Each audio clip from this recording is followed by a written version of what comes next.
No electricity, only oil lamps, and I didn't know how to work one, so I just sat on the front porch in the moonlight, listening to the bugs.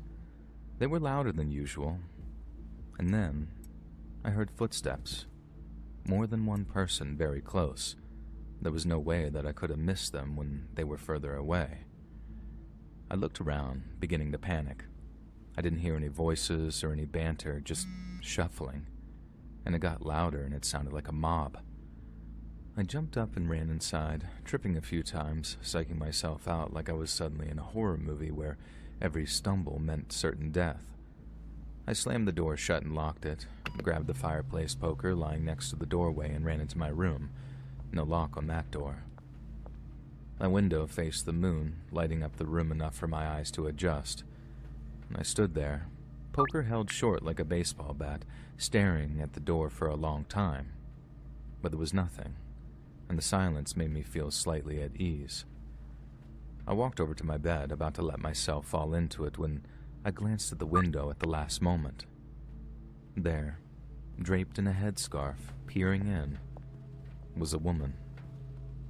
I landed on my bed with a jolt, feeling suddenly vulnerable, and my grip loosened on the poker, and she was still staring at me. Then she started showing her teeth, but she wasn't smiling. My God. Then a bearded man appeared from the other side, whispering something to her. He noticed her staring into the window, then turned and saw me, and his face changed. He bared his teeth too. What were wrong with these people? Too scared to shout, I stayed frozen. Everyone in the house was still asleep, and the man lifted his hand and started pressing against the window, inspecting it. He tapped on the glass, lightly at first, and then harder, and it looked like he was about to open it. What do I do? Holding my breath, I just waited. If he broke the window, I was done for. I felt like they were about to drag me by my ankles all the way to hell. And then, common sense kicked in. I remembered the poker. I grabbed it and ran to the window, swinging as hard as I could. And that poker smashed against the pane closest to the man, and the glass shattered. And I instinctively squeezed my eyes shut from the shards and noise. And when I opened them again, I could hear them running away. The wind was blowing through the broken window, and there were crickets outside as well. The lights flicked on in the house. My dad and uncle rushed into my room asking what I'd been doing, and then they saw the broken window. My dad flipped out, started shouting, and asked me what the hell I was thinking, and all I could say in English was, "There were people outside. They were staring at me." And his eyes immediately went wide, and he shut up. My uncle looked confused. He didn't speak English, and my dad grabbed me by the elbow and barked at my uncle to wake everyone up and get them into the kitchen. My uncle started shouting, telling everyone to hurry, and of the 10 family members, 6 ended up in the kitchen. The other 4, my dad, uncle, and 2 older cousins, went outside armed with a hunting rifle, an old service revolver, and a couple of shovels. They were gone for maybe 10 minutes, but it felt like eternity. Inside, I tried explaining to my mom and the other women what had happened, and gossip started.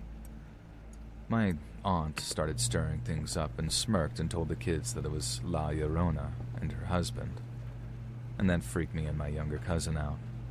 Mom and my other aunt shut her down, saying that she was being ridiculous. And then the men came back and nothing, and they'd check again in the morning. Nothing was stolen, no cars, no tools, no chickens. We all just decided to stay up, and there was no way anyone was sleeping after all of that. Coffee and bread went around as we sat together, just throwing out theories.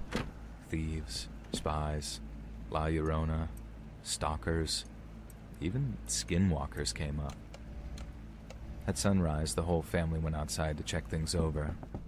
There was blood right outside my window, and my uncle had missed it in the dark, and my mom was audibly worried. The rest of the day passed without incident, and we stayed for a few nights, but my uncle, cousin, and dad took turns standing guard. On our last night there, someone brought a newspaper from the nearest larger town over. and warned country folk about these roving bands of hyper-poor people breaking into barns and farmhouses, killing the owners and stealing whatever they could carry before disappearing back into the hills. A dozen people had already been killed, apparently.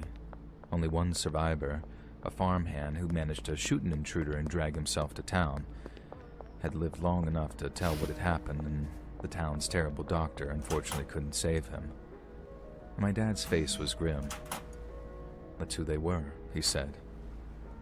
Years later, I asked what he had told my uncle that night, and his answer chilled me.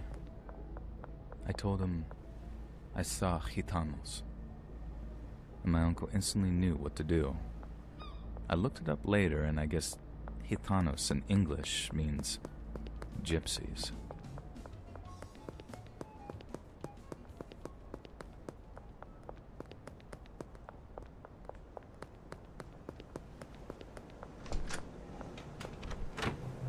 There's an unspoken rule up in the mountains that no matter who you are, friend, bitter rival, stranger, anyone, if you're ever in a pinch and come across another hunter's cabin, you're welcome to seek shelter there. Or maybe it's unspoken because there's hardly anyone to speak to, in the winter months especially. You'd be hard-pressed to see another soul for weeks, sometimes even months. But that's the rule. You need it, you use it. No judgment, no questions asked. Just don't steal anything. Now, I'm not a burly, seasoned mountain man that flosses with tree bark and never shaves, but I do like to hunt. I often leave my small Alaskan village for weeks at a time and take to my hunting lodge up in the mountains. I'm a fairly cautious guy, and I know the mountains can be traitorous, so when I leave prepared. I check the long-term forecasts and gather the necessary supplies, bring backups, and make sure I've got enough of everything that I need to survive at least a week longer than I plan on staying, just in case. I always believed that my precautions would protect me, but like a child's security blanket, they were only a paper-thin illusion of safety. There's really no planning when Mother Nature decides she's in a mood. That's why I never expected to get caught in a blizzard this day. It had started out sunny and cold, but as the day progressed, a few clouds formed. By the time they had massed into a heavy cloud covering, I was already on my way back to my cabin, with a couple of hairs hanging over my shoulders. I'd named them dinner and breakfast. I was planning on eating breakfast for dinner and dinner for breakfast, if only to make myself laugh. It's the little things like that that keep solitude from turning into loneliness. The snowfall seemed to come out of nowhere, like someone had knocked an awning shut and all the snow collected on top had fallen all at once. Except it wasn't a single tidal wave of snow. It was a relentless, unending assault. Last I checked, the weather reports hadn't mentioned a blizzard, and yet a blizzard was what I found myself walking through. It got very dark, very fast, and I kicked myself for leaving my flashlight back at my lodge. I'd planned on coming home long before nightfall, so I hadn't thought I needed it. I'd been sorely mistaken. Snow prickled painfully as it darted into my eyes. I had squinted almost all the way to keep those sub-zero jerks from stabbing me blind. The wind howled as gales cut through my clothes and right to my bones. I could barely see 2 feet in front of me, and I couldn't see the 2 feet beneath me as they sank in an ever-growing blanket of white. I'm not sure when I realized I was lost. At some point I knew I should have arrived at my cabin, but all I saw was white with a few slivers of gray swaying in the thick breeze. The hairs at the back of my neck became stiff and battered against me with every puff of air and every awkward crashing footfall. I was running out of energy, running out of ideas, and beginning to panic. I could have spun around in a computer chair 100 times and felt less disoriented than I did in that whiteout. Then I walked right into a cabin, literally. It had become so dark and the snow had become so heavy that I couldn't see the structure until I stumbled face first into it. I held my hands against the wood so I wouldn't lose it in the storm and circled around until I found a door. I wasn't just in a pinch. This was life or death. In the unlikely event someone was inside, I knocked on the door and waited for an answer. Through the howling wind, I could have sworn I heard, "Come in." As I swung open the door and stepped inside, a small avalanche of snow tumbled in with me. I didn't bother trying to kick it out as I fought against the wind to close the door behind me. The relief was instantaneous. Without the air whipping at me, I'd put a stop to the timer ticking down to my freezing death. "Thanks," I whispered. I turned towards the inside of the cabin and tried to get my bearings, but all I saw was blackness, which meant I had no real way of gauging the size of the cabin. Yeah, I'd circled around it, but I'd been stumbling around, half blind, focused on trying to find a doorknob, so I had no idea what length of the cabin I'd covered. I could have walked half of it. I could have circled around it 3 times without realizing it. Through the darkness, all I could see was the vague outline of someone sitting in the corner. "Hey, you're a real lifesaver," I said. He didn't answer. I pawed around for a lighter, a lantern, a matchbook, anything that might emit light, but all my fingertips touched were chains and the barrels of hunting rifles. I stopped poking around when I felt an open bear trap. Wouldn't want to get my arm caught in one of those. It was safer to sit still and wait for daybreak. It occurred to me that the stranger might have been seeking refuge as well, so I started, keeping my tone light and innocent. "You the owner of this cabin?" No. The answer was more of a hiss than a word, but in that hiss, I heard a faint yes. I sat on the floor, let my hairs down beside me, and reached into my pack. Why I'd taken a sleeping bag with me and not a flashlight was beyond me. I removed my wet clothes and quietly slipped into the sleeping bag to warm me up, making conversation as I did. "Hey, thanks again," I said. "That blizzard really came out of nowhere." He replied with the slow, labored, wheezy breaths of an elderly man on his deathbed. "Dangerous." "Yeah," I chuckled. "That's an understatement." "Hungry," he exhaled. "You got a fireplace?" I asked. "I've got a couple of hares. I'll cook them up. It's the least I can do." His reply was drawn out, like a wolf howling, but without the majestic hum. "No." "Okay, as soon as the blizzard dies down, I'll go gather wood and make us a fire. Can you wait until then?" I saw his silhouette shift slightly. There was a rattle of chains. "No." Again, the O stretched out in a long, bloated groan. "No. No, yes." The final no morphed strangely into a yes, like someone drastically changing to a much higher note on a flute, halfway through a breath. I craned my neck to look at the single window in the cabin. It was pitch black, or pitch white. It was like an afterglow, visible against the black backdrop of the wood, yet still inherently dark. I focused on it rather than the rest of the cabin because it was the only hint of light I could see. "If you don't mind, I'm going to try to catch some shut-eye," I said tiredly. He didn't respond, but that didn't surprise me. Mountain folk don't talk much, even when they come down to town for what few supplies they can't make themselves. I shrugged it off and settled in for the night, but I felt something hard against my side. Sighing, I tossed my hairs back a bit farther and got comfortable. I was exhausted, so it wasn't all that hard for me to drift off, despite the wind song playing outside the walls. I hugged myself in my sleeping bag and drifted off. I was awoken by a different sound, a weird snapping crunch that made me shoot up in my bed. Believing the ceiling was about to collapse under the weight of the snow, I braced myself, but as the sound came again, I realized it wasn't above me, but rather next to me, near my belongings. The silhouette was gone from the corner, and I could hear his deep, raspy breaths accompanying the crunch.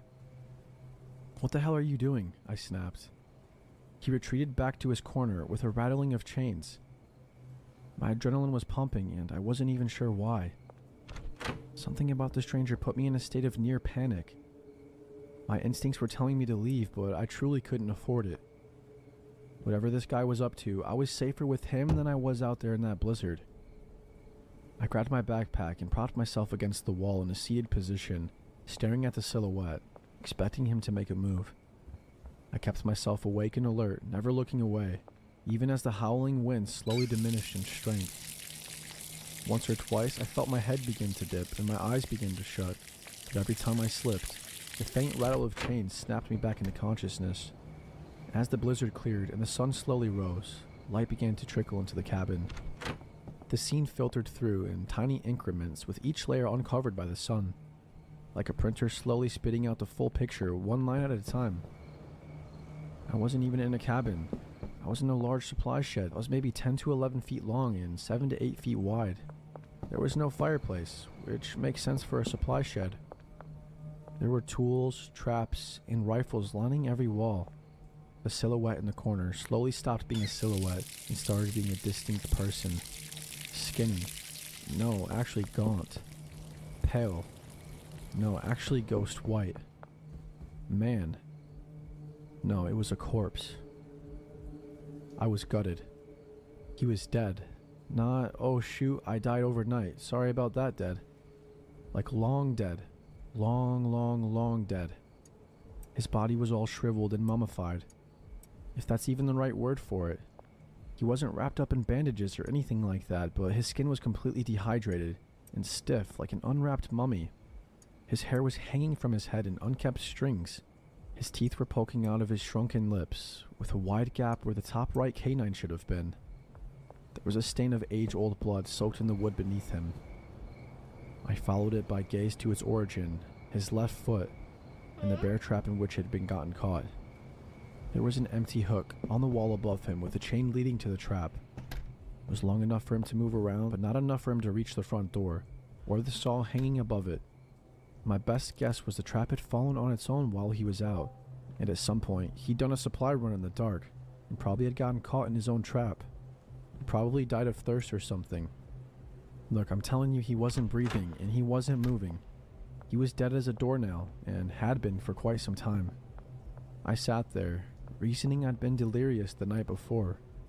The fatigue, the dehydration, the disorientation caused by the blizzard. It made me imagine a voice. Those slow hissing sounds I thought were replies were just the wind outside. I interpreted them wrong because the loneliness had finally gotten to me. The elements had conspired against me to create a living person out of someone who definitely wasn't living. It was a good logical explanation, and I wish I could say it was true. Whenever I visit my family for the holidays, it always makes me depressed and stunts my creativity. One year, I decided to take an artist retreat from the week before Thanksgiving through the second week of January. It was a great excuse to avoid family, and it gave me time to do a couple larger paintings I'd been wanting to start. I found a small cabin way up in the mountains, right on a beautiful lake, far from the worries of civilization. There were only a handful of other cabins scattered around the lake, which were also short-term rentals owned by the same guy. I made a deal with him and got a good rate for my extended stay. The first month was amazing. I isolated myself in the cabin and made a lot of progress on my paintings. Whenever I needed fresh air, I would walk around the lake or hike through the trails in the area. I ran into the people staying in the other cabins a handful of times, which was a nice bit of human contact without taking away from my focus. After New Year's, though, no new guests came. By the 3rd of January, I was totally alone, or at least as far as I could tell. There were 10 days left on my reservation, and I was nearing completion of my last painting. I started to slow down and spent more time outside. Knowing I was alone made everything more eerie. I would come to learn the wilderness had more in store for me than I was ready for. I came back from an all-day hike to see tracks around the cabin. It hadn't snowed while I was hiking, so I first thought they were my own footprints. But when I looked closer, I couldn't remember walking where they were. The tracks came from the woods to the east, circled around the cabin, and then seemingly doubled back. I entered a trail heading west. The sun was setting and storm clouds were approaching, making it too dark for me to get a detailed look at the tracks. They were big enough to be humans, but for all I knew, they could have been from a wolf or a bear. Nonetheless, I followed the tracks until they disappeared into the woods. I didn't dare go any further. Entering the woods with no trail that close to sundown would have been a death sentence for me. All I could do was look around and peer into the forest, looking and listening for signs of life, but there were none that I could see. I became uneased, now more conscious of the dangers of my isolation. I was alone for miles, with no car, and only spotty cell service. I figured it was best I go inside. I got a fire going in the furnace and warmed up. By the time the sun was gone, the snow had shown up in full force. It wasn't the first snowstorm I had weathered in the cabin, so I knew I would be fine. But it still kept me on edge. At some point, I heard a noise from outside, like something had fallen over in the storm. I went to the window I heard it from and looked outside. I couldn't see for more than 4 feet, but there was an impression in the snow.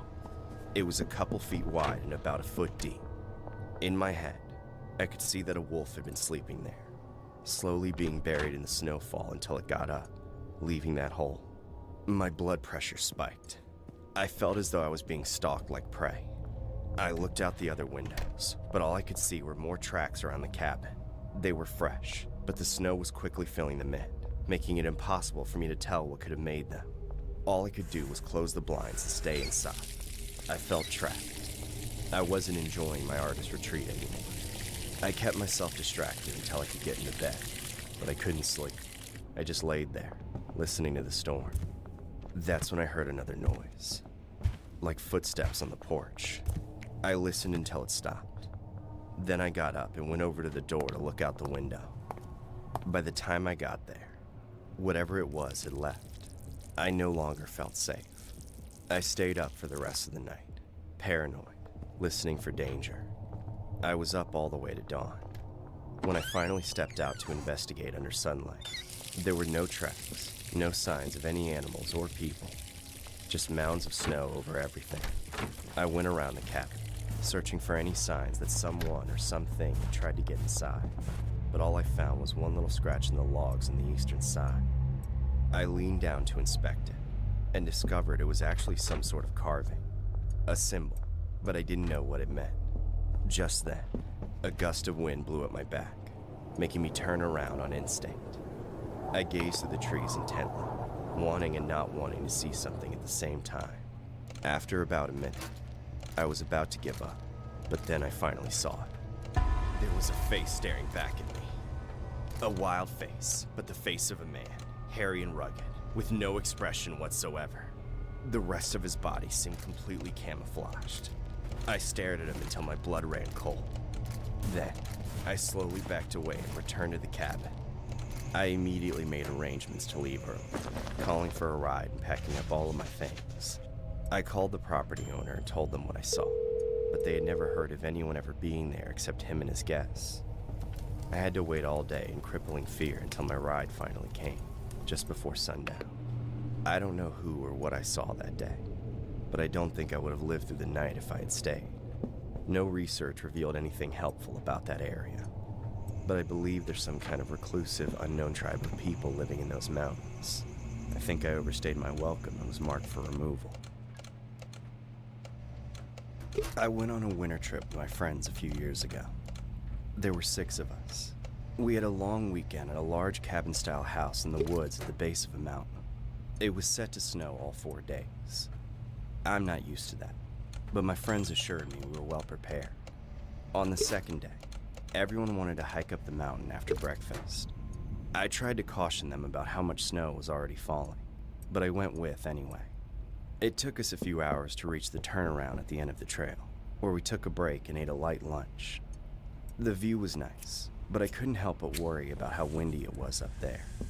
I tried to get everyone to start heading back after eating, but they wanted to wait longer. I was getting anxious and cold, but nobody else felt the same way. As I continued bickering with them, the wind started to howl. That wasn't the only thing I was hearing, though. Beyond that and the voices of my friends, I heard someone humming. I asked whoever it was to stop because it was too much, but nobody admitted to doing it, and it didn't stop either. I asked if everyone else could hear it, but they said no. I told them to stop messing with me, but nobody fessed up. I was finally over it and started heading down the mountain myself. Everyone told me to wait up as they started following me, but I was making a beeline for the house. Unfortunately, I was going too fast, so I tripped over something hidden in the snow and twisted my ankle. My friends helped me get down the mountain, but it hurt like hell, and I was pissed off. The next day, everyone wanted to go back up the mountain on a different, even longer trail, but I couldn't go with. Instead, I got some much-needed time to myself. I started out by getting the fireplace going and reading, and when I was bored of that, I hobbled over to the kitchen and started making a pot roast for when everyone came back. I almost chopped my finger off trying to cut carrots when someone pounded on the door out of nowhere.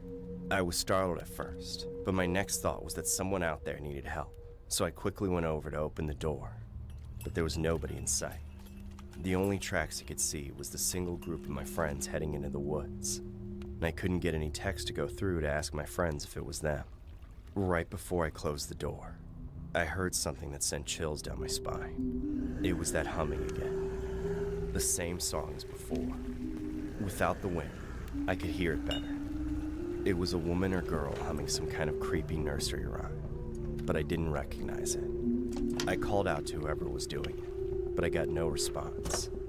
So I grabbed a can of bear mace and limped outside to follow the humming to its source. At first, it was coming from my left, behind the corner of the house. I went over there, but as soon as I looked around the corner, it was like they had just slipped behind the next corner. I circled the whole house, and this happened to me 3 more times. Then, I started to hear something else. Each time I took a step, I heard someone take a step right behind me. There was never anyone there when I turned around, and there were no tracks behind me other than my own. At this point, I thought I had to be going crazy, so I rushed back inside, with the sound of footsteps following me until I locked them out. I looked through the windows, but all I saw was the start of the day's snowfall. I had no choice but to move on and go back to cooking. Within the hour, though, everything was in the oven, and I was done cleaning up, so I had nothing left to distract myself. I kept watch like a sentry, but I couldn't see anything except snow and the overcast clouds that were making nightfall early. I worried about my friends too, but I was glad to be indoors. The storm only worsened with every minute. Soon, the wind was battering the house, frightening me with every creak and moan in the wood. I couldn't imagine anyone being out there in that weather, even with full winter clothing. But just then, I finally saw what I'd been watching out for. There was a little girl out there, all on her own, walking along the tree line and paying no attention to me. It was hard to see her, but she looked blue, like she was frozen or something. I couldn't believe it. Had she been messing with me all day just to get herself trapped out in the cold? I couldn't be scared of a little girl. I had to help her. I rushed over to the door, opened it up, and shouted at her to come in. But when I looked outside, she was gone. She just vanished into the storm. I kept calling out for her, knowing she still had to be close enough to hear, but she never came back.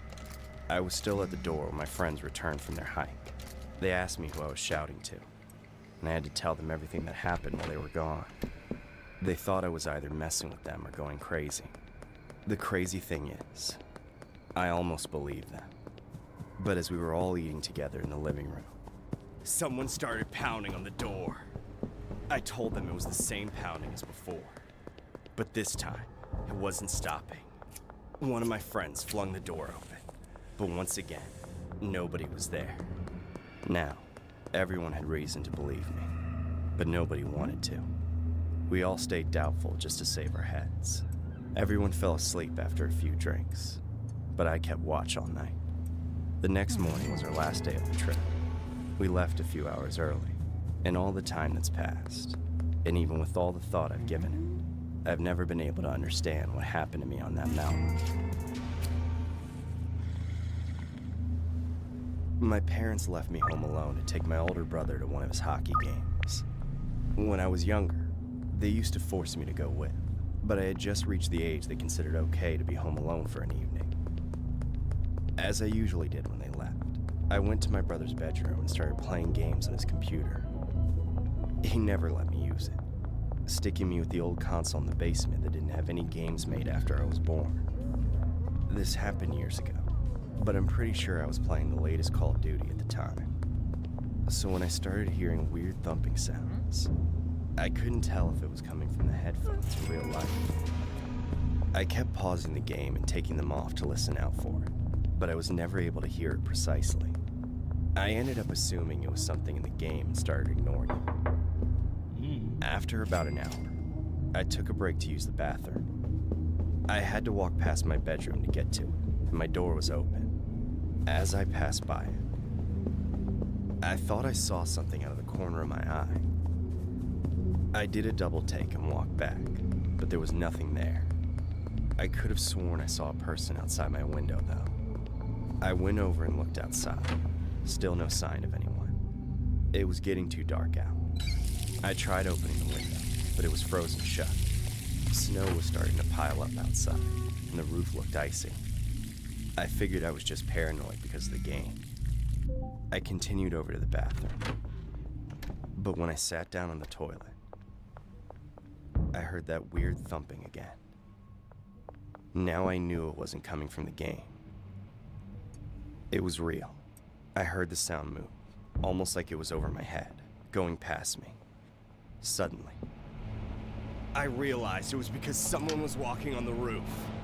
I immediately got up and went back to my brother's room to grab one of his ice skates for self-defense. Then I called my parents. I told them what was happening, but they couldn't believe someone was on the roof in the conditions of that night. They told me to just make sure everything was locked up. So I went downstairs to check the front door. That's when I looked outside and saw someone climbing down from the roof over the front porch. They looked up and saw me when they were about halfway down, startling themselves so much they fell off. They landed in the bushes, which along with the snow, kept them from getting hurt. It only took them a few seconds to get on their feet and start running away. I freaked out and called 911. They sent over just one cop, who looked around and confirmed there were signs that someone had been walking around the house.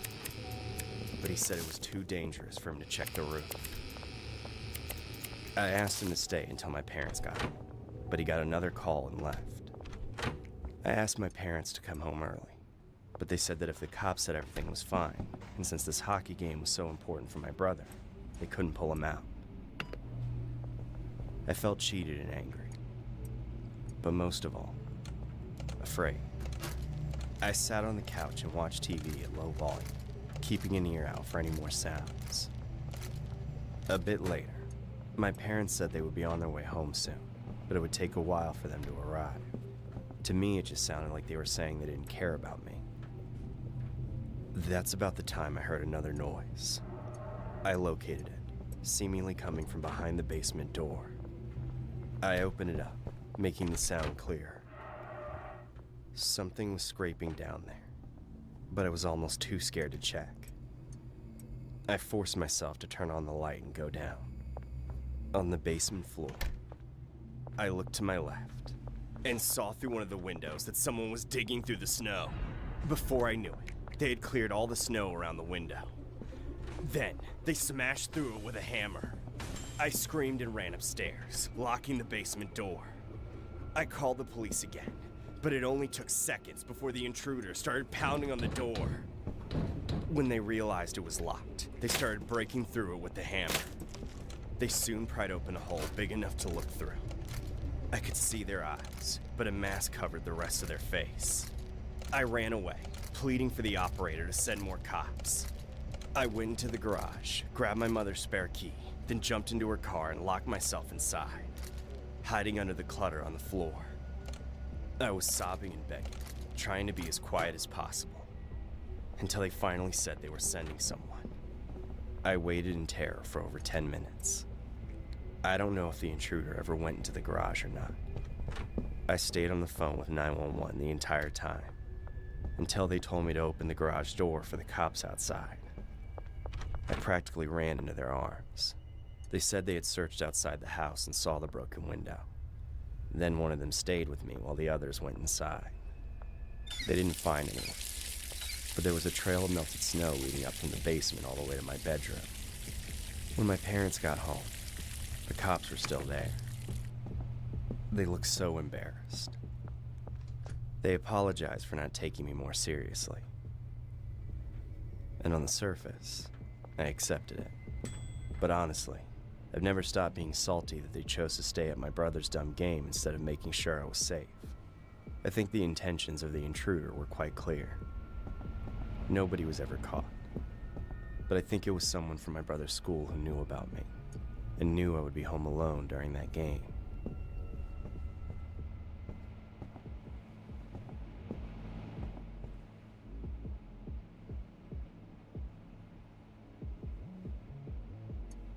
I live in a neighborhood home with my older sister. We rent the place and split the bills. This was last October, as the weather was just starting to get colder. My sister had plans to meet up with some friends in Florida, so she would be gone for almost a whole week. She invited me, but I couldn't take the time off work. Anyway, she left on Monday morning, which was a day I didn't work. I cleaned up the house and just enjoyed having some time alone. That same day though, around 2, there was a knock at the door. I thought it was maybe a package my sister had ordered, so I answered it. It was an older man, like early 40s. He wasn't holding a package or anything though. "Hi, how can I help you?" The man looked me in the eyes for an unsettling amount of time before answering. "Oh, I just wanted to see who lived here. Sorry, didn't mean to bother you." He smiled and nodded, then walked away. I thought that was strange and wasn't really sure what he meant by that, but I closed the door and continued my day. As far as I'm aware, nothing else happened for the rest of the evening.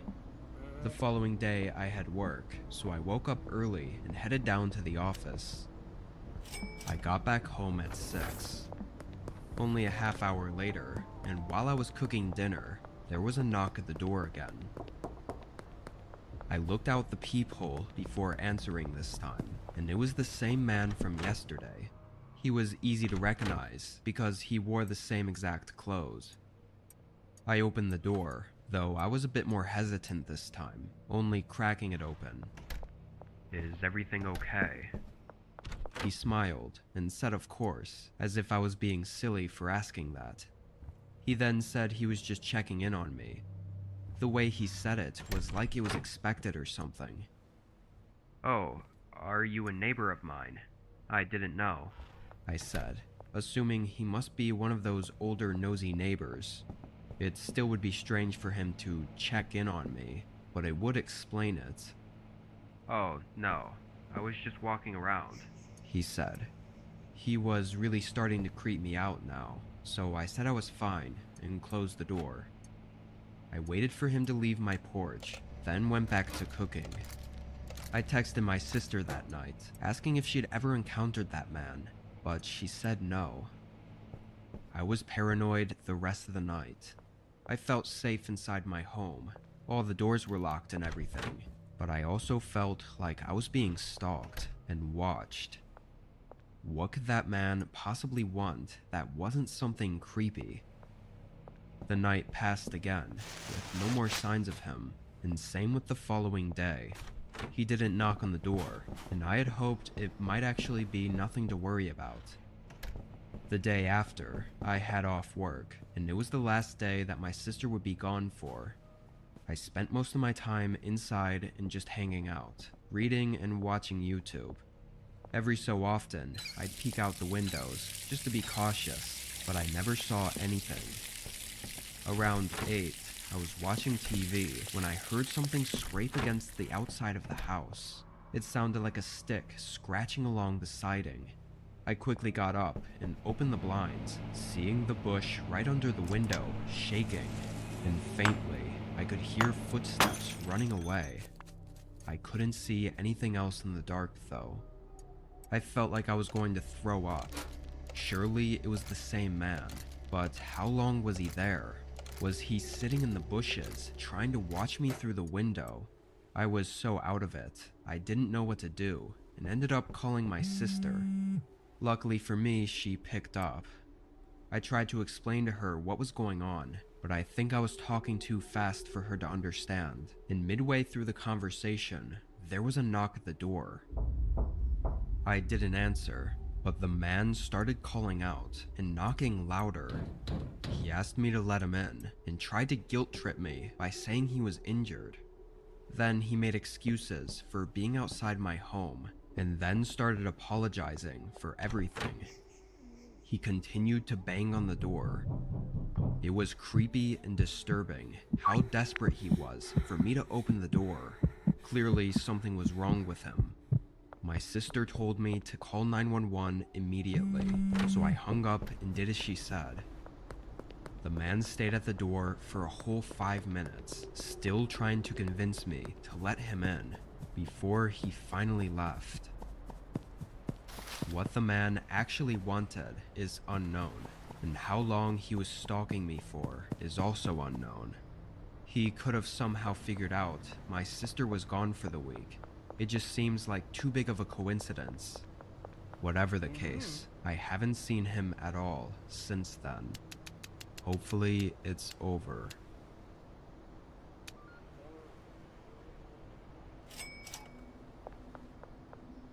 It was just before 2 a.m., and I had gotten an Uber back to my place after partying all night for New Year's.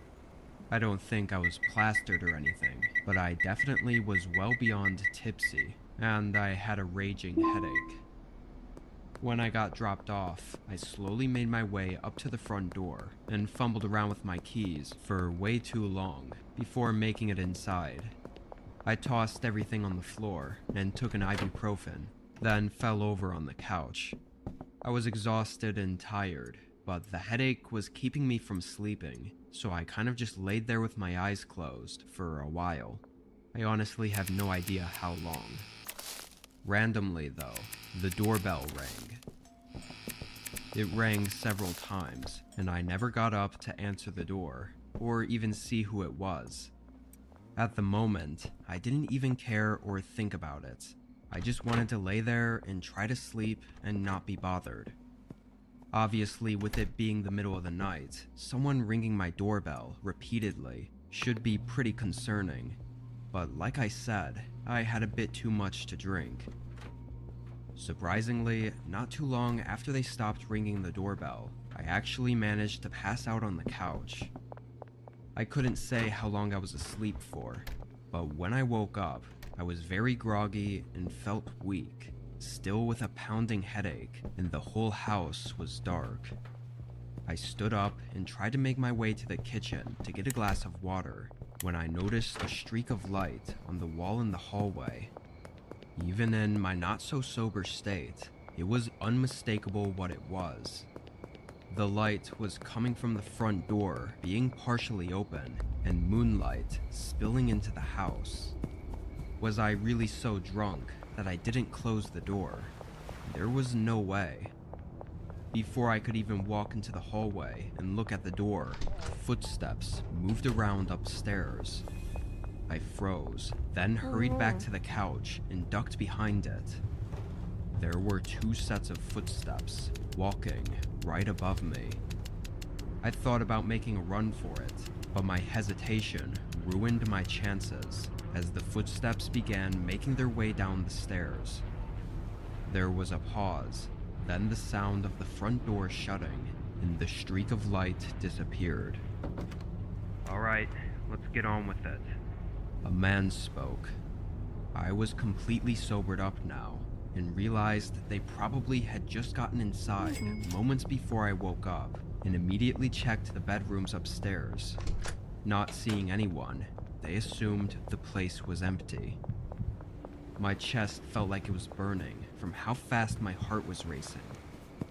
The men moved around in the room on the other side of the house and began chatting, like everyday regular talk about life. I don't know, but something about it was so disturbing and terrifying. I mean, if they were so comfortable breaking into my home and having casual conversations while doing so, then what the hell were they going to do if they found me? I could hear them taking things, robbing all the rooms in the house, before the footsteps made their way into the living room. The way I had it set up, the couch was diagonal in the corner, so I was kind of closed off behind it, but the couch was also short, so if they got close to it, they would easily be able to see me. I just listened as they walked around, moving things and opening every drawer and box they saw. Then one of the men started walking closer to the couch. I hoped and waited for their footsteps to stop or change directions, but they kept coming closer and closer until I saw their head show above me. They were looking down at the cushions though, and I guess they didn't see me in the side of their vision. Then they moved on to the next room. I sat there motionless for almost 30 minutes, listening to them rummage through the entire house before they finally left. I didn't hear them say anything about coming back, but I grabbed my phone and ducked back behind the couch as I called the cops. The situation is mostly exactly what it seems like. The men came in and robbed the valuables from my home. I had forgotten to lock the front door, but there's some evidence that it wouldn't have mattered.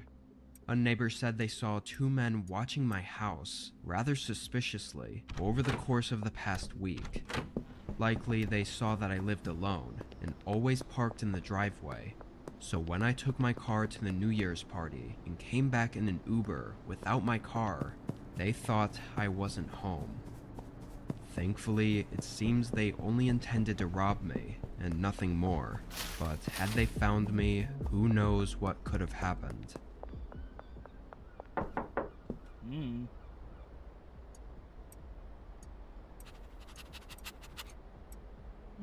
I was at home with my dog Hazel. It was a normal night. I'd gotten out of work already and was just trying to enjoy the few hours I had before bed. I was watching TV and eating some snacks when Hazel got up and went to the back door, wanting to be let out.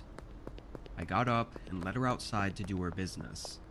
I had a pretty small fenced-in backyard, so I never really needed to keep an eye on her too much. Usually she'd stay out for a while and sniff around anyway. While I was up, I put some dishes away and cleaned up the mess I made from cooking earlier, when Hazel started barking. She liked to bark at squirrels and stuff, but after a few seconds, she still hadn't let up.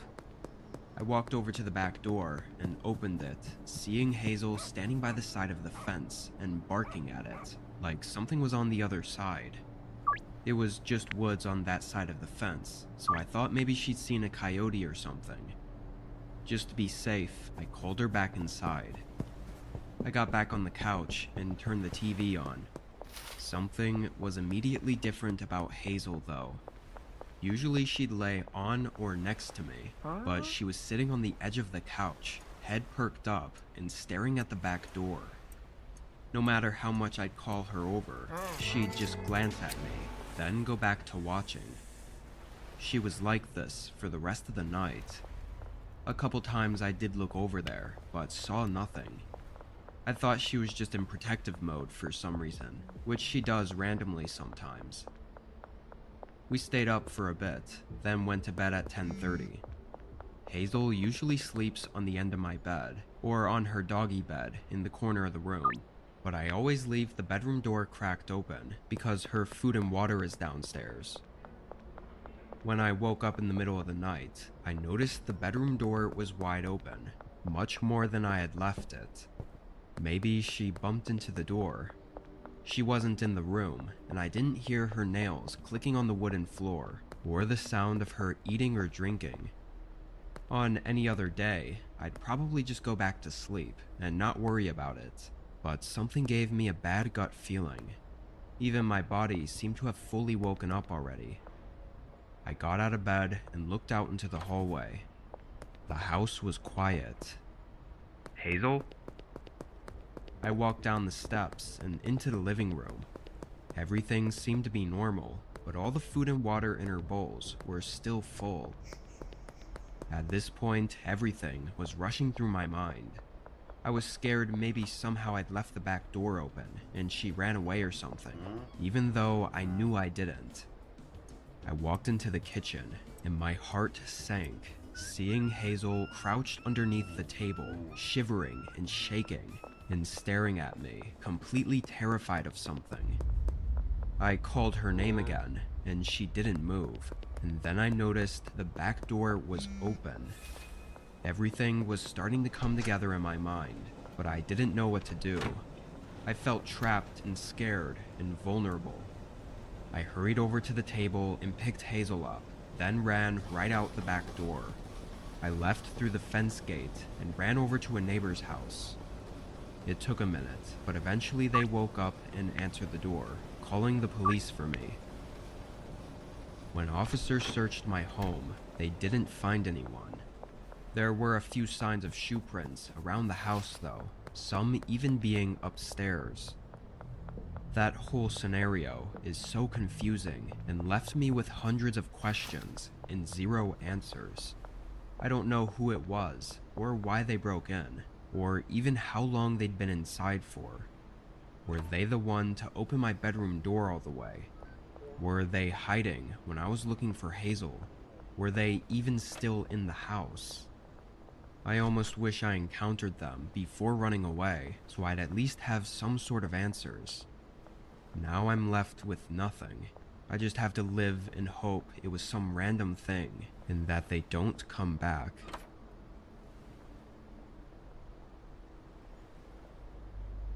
During spring break of my senior year of high school, I went on a trip to the beach with my group of friends. My best friend, Tyler, went too. His dad just bought a condo right on the beach, but he hadn't set it up to rent it out yet, so he let us party in it for a few days, as long as we didn't wreck the place. Nothing sounded better than multiple nights of living completely carefree and hanging out with just the people we liked, especially since there were girls involved. Even if the place was a little bare bones, and some of us would end up sleeping on couches or air mattresses. That didn't matter so much, because of course, we all pitched on a couple of bottles and a few cases of beer, which we would be passing around the whole time. Tyler was initially apprehensive about having alcohol inside the condo, as he was worried about getting caught by his dad and not being allowed to party there ever again. Everybody convinced him it wasn't a big deal though, and to make it more tempting, since it was his condo, we let him drink as much as he wanted without having to pay his share. Admittedly, that was not a great idea, because for being the one who was nervous about it, Tyler drank more than any of us. Some of the guys gave him flack for it and said he was taking advantage of the fact that he didn't have to buy any of it. But then it was already too late, because a new kind of Tyler was unleashed, and he was just knocking back the drinks. I was his best friend, which made me feel like I had to keep up with him. None of us were experienced drinkers, so there were no thought about anyone staying at all sober to take care of the rest of us. By the time the sun set on the first evening, we were all wasted. The hours dragged on, the music kept blasting, and there were games played. Some people got sick, and some people were caught getting it on, but after a while, things started to die down. There was a point at which we were all winding down and all sitting around the living room, not really talking or doing anything. That's when Tyler jumped up out of nowhere and made a bunch of noise, trying to get us all hyped again. He kept saying stuff like, "It's only midnight, you quitters. The night is still young." And he was walking around to everybody, handing them drinks, all while he was slamming beers too. We were all pretty tired, so we didn't exactly respond to it, until he had a different idea. "Hey everyone, let's go to the beach," he shouted at the top of his lungs. I can hear those words ringing through my head to this day. It was such a bad idea. Still, and I don't know why, but as soon as he said it, we all agreed instantly and shot up to party again. We didn't want to get more drunk just to keep sitting around, but we were definitely down for something else to do. There was a brief moment where one of us mentioned that it was the middle of the night and nobody was supposed to go to the beach around then. Then that was answered with enthusiasm instead of deterring us. It was going to be so cool to have the beach to ourselves and be there at the wrong time of the day. There were so many of us together, what could go wrong? We killed the first bottle right then and there, and we each slammed another beer or two before heading out. We hadn't even changed out of our clothes into our bathing suits. It seemed like it was the perfect happenstance too, that the beach was right on our doorstep. We didn't even have to cross a single street to get there. That was the most dangerous part about being a bunch of drunk fools in the dark, I figured, so it was fine. Tyler was on a roll with the suggestions and said we should all go skinny dipping. Again, we all thought that was very exciting. Everybody had at least one other person there that they wanted to see naked, so it was a shame that it was a new moon and we could barely see anything. That made it less nerve-wracking though, so even if you were self-conscious, you couldn't get out of it really. Then, just like that, we all took off what little clothes we were wearing and left them in the sand before charging into the water. It was surprisingly cold for mid-March, but we were so drunk, we had no problem powering through it. We waited out against the crashing waves until our feet weren't touching the ground. Tyler wanted to keep going, but the girls stopped because they were a lot shorter than us and were already treading water for a while.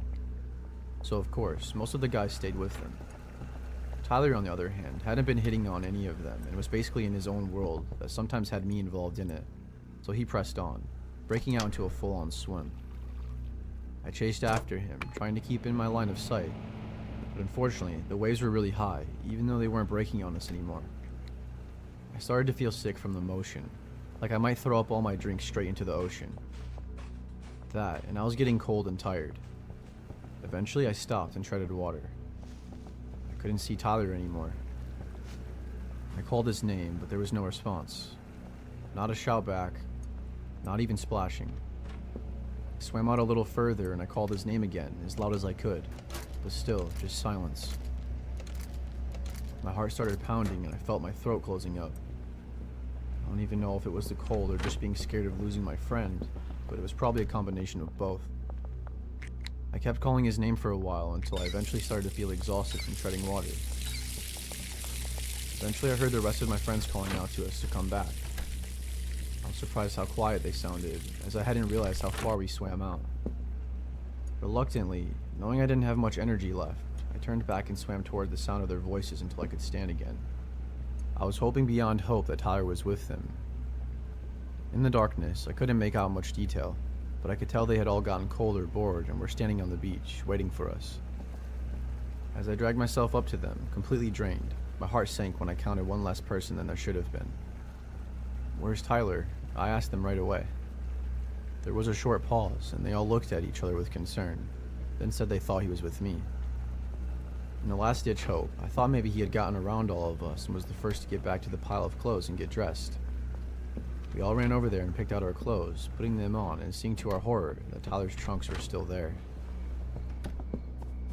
I ran back to the ocean, but my friend stopped me from going back in, saying it was better to wait for him to come back. We shined lights out into the abyss and called his name 100 times, but we couldn't see or hear a damn thing. Not a single sign of him. After about 20 or 30 minutes, one of us had to make the call to 911. We were a petrified, shivering, sloppy mess. All of us. The cops asked us questions, but didn't suspect foul play. They said they would have to wait until daybreak to send a search party out into the water, but it never got to that point. While we were all standing there, Tyler's body washed ashore.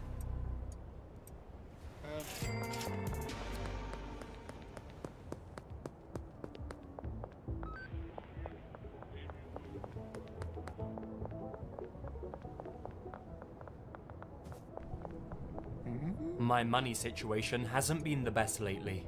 With rent and bills to pay, it's been a struggle. In my attempt to make ends meet though, I met someone I wish I hadn't. A few nights ago, I saw an ad on Craigslist, looking for someone to help move a few large items and boxes up from the basement.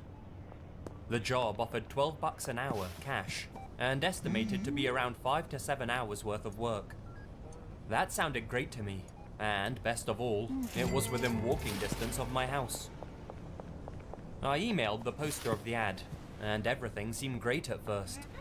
He was thankful that someone had answered so quickly, because he really needed to get things done. After a few emails though, he hits me with something. "I want you to know that I'm a gay man. How old are you, by the way?" That's a weird message to send. His sexuality should be none of my business. If you call up a plumber to come to your house, you don't share that information with him. I'm a 28-year-old guy though. I'm in good shape, and I never leave the house without a knife in my boot and a sidearm on my waist. I need the money, and this guy's 68. If he tries anything, I'm confident I can handle myself. Besides that, I like to think the best of people. I try and tell myself that maybe he's just a bit flamboyant and has had trouble in the past hiring people who turned out to be homophobic. The time comes and I get to his house.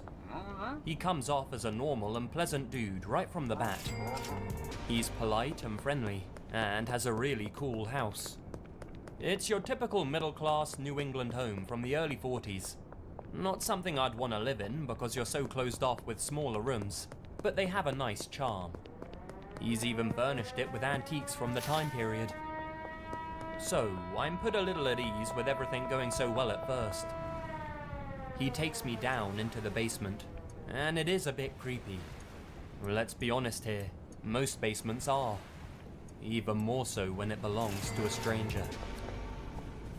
He shows me what needs to be done, and I start getting to work. Everything goes fine for the first hour or so. Then, I notice out of the corner of my eye, he's watching me from around the corner. I try and tell myself it's no big deal. He just wants to make sure I'm not stealing any of his stuff, and that I'm doing what I'm supposed to. After a few minutes, he goes away. About 30 minutes later, he comes strolling in wearing nothing but underwear and socks. "Oh, sorry," he says. I was just about to take a shower, and I forgot to tell you a few things. Well, that wasn't really the case, as he just repeats something he told me earlier. He's 68 though. Can't expect him to remember everything, right? A little more time goes by, and he calls me from upstairs and tells me to come and take a break and have a glass of water. Sounds good to me. I get upstairs, walk into the living room, and he's sitting on the couch, completely naked. I freeze a bit, and he says, "Is this okay with you?" I told him that I already informed him I was straight, and if this is what he was looking for, he hired the wrong person. He starts apologizing and puts his little buddy away and begs me to please finish the job, saying that he didn't mean to make me feel uncomfortable. Again, I need the money, so I agree. I figure there's no way this guy could overpower me, and he has no idea I'm carrying. I get back to work, and everything's fine for another couple of hours. I go back upstairs once the job's done to let him know. He tells me no problem, and to have a seat while he goes and gets the money. I sit down and take out my phone to browse the internet while I wait. After a few minutes, I just know he's right next to me. It's something most people always manage to realize. I don't know the science behind it, if there is any. I didn't consciously see or hear anything, but maybe your brain picks up on little cues subconsciously. Either way, I turn behind me, and there he is, dick out, going to town on it. I admit I freeze a bit from the shock of it. He reaches out and puts his hand on my shoulder. Now, this is probably what creeped me out the most. With his hand on my shoulder, he leans in a little towards me, smiles and says, "Now, don't go and tell anyone what you've just seen, okay? This is just our little secret. Nobody needs to know about it, right?" That's not a line that should come to your mind if a 28-year-old is your normal victim. That's the kind of thing you get used to saying after doing shit like this to fucking kids. At that point, I jumped up, told him to give me the money he owes me, and started towards the door. He hands me the money while still jerking off, and says again, "Don't forget, it's our secret." A few hours pass, and I receive an email from him. "Thank you for what you did for me today. I feel as though we bonded and connected on a very special level. This was a wonderful day I'll never forget. I have more work for you tomorrow. Maybe you'll learn to enjoy watching me share my private moments with you." I didn't respond. I'm gonna set myself on fire. Quite some time ago, Billy and I spent 3 years exploring Middle-earth. I did often confuse the two of you. What better way to find out about a culture than through the food that they eat? What would you call that flavor? Delicious. Billy and Dom Eat the World. New series April 11th on Flavor Network. Stream on Stack TV. Whenever you're ready. Okay, good. Cool. Okay, Plan Hat is Purpose-driven. Flexible. strategic, Comprehensive. easy, Future-proof. oh, I'll just do it, Scalable. adaptable, Welcoming. Efficient. evangelist, Consultative. inspiring. Insightful.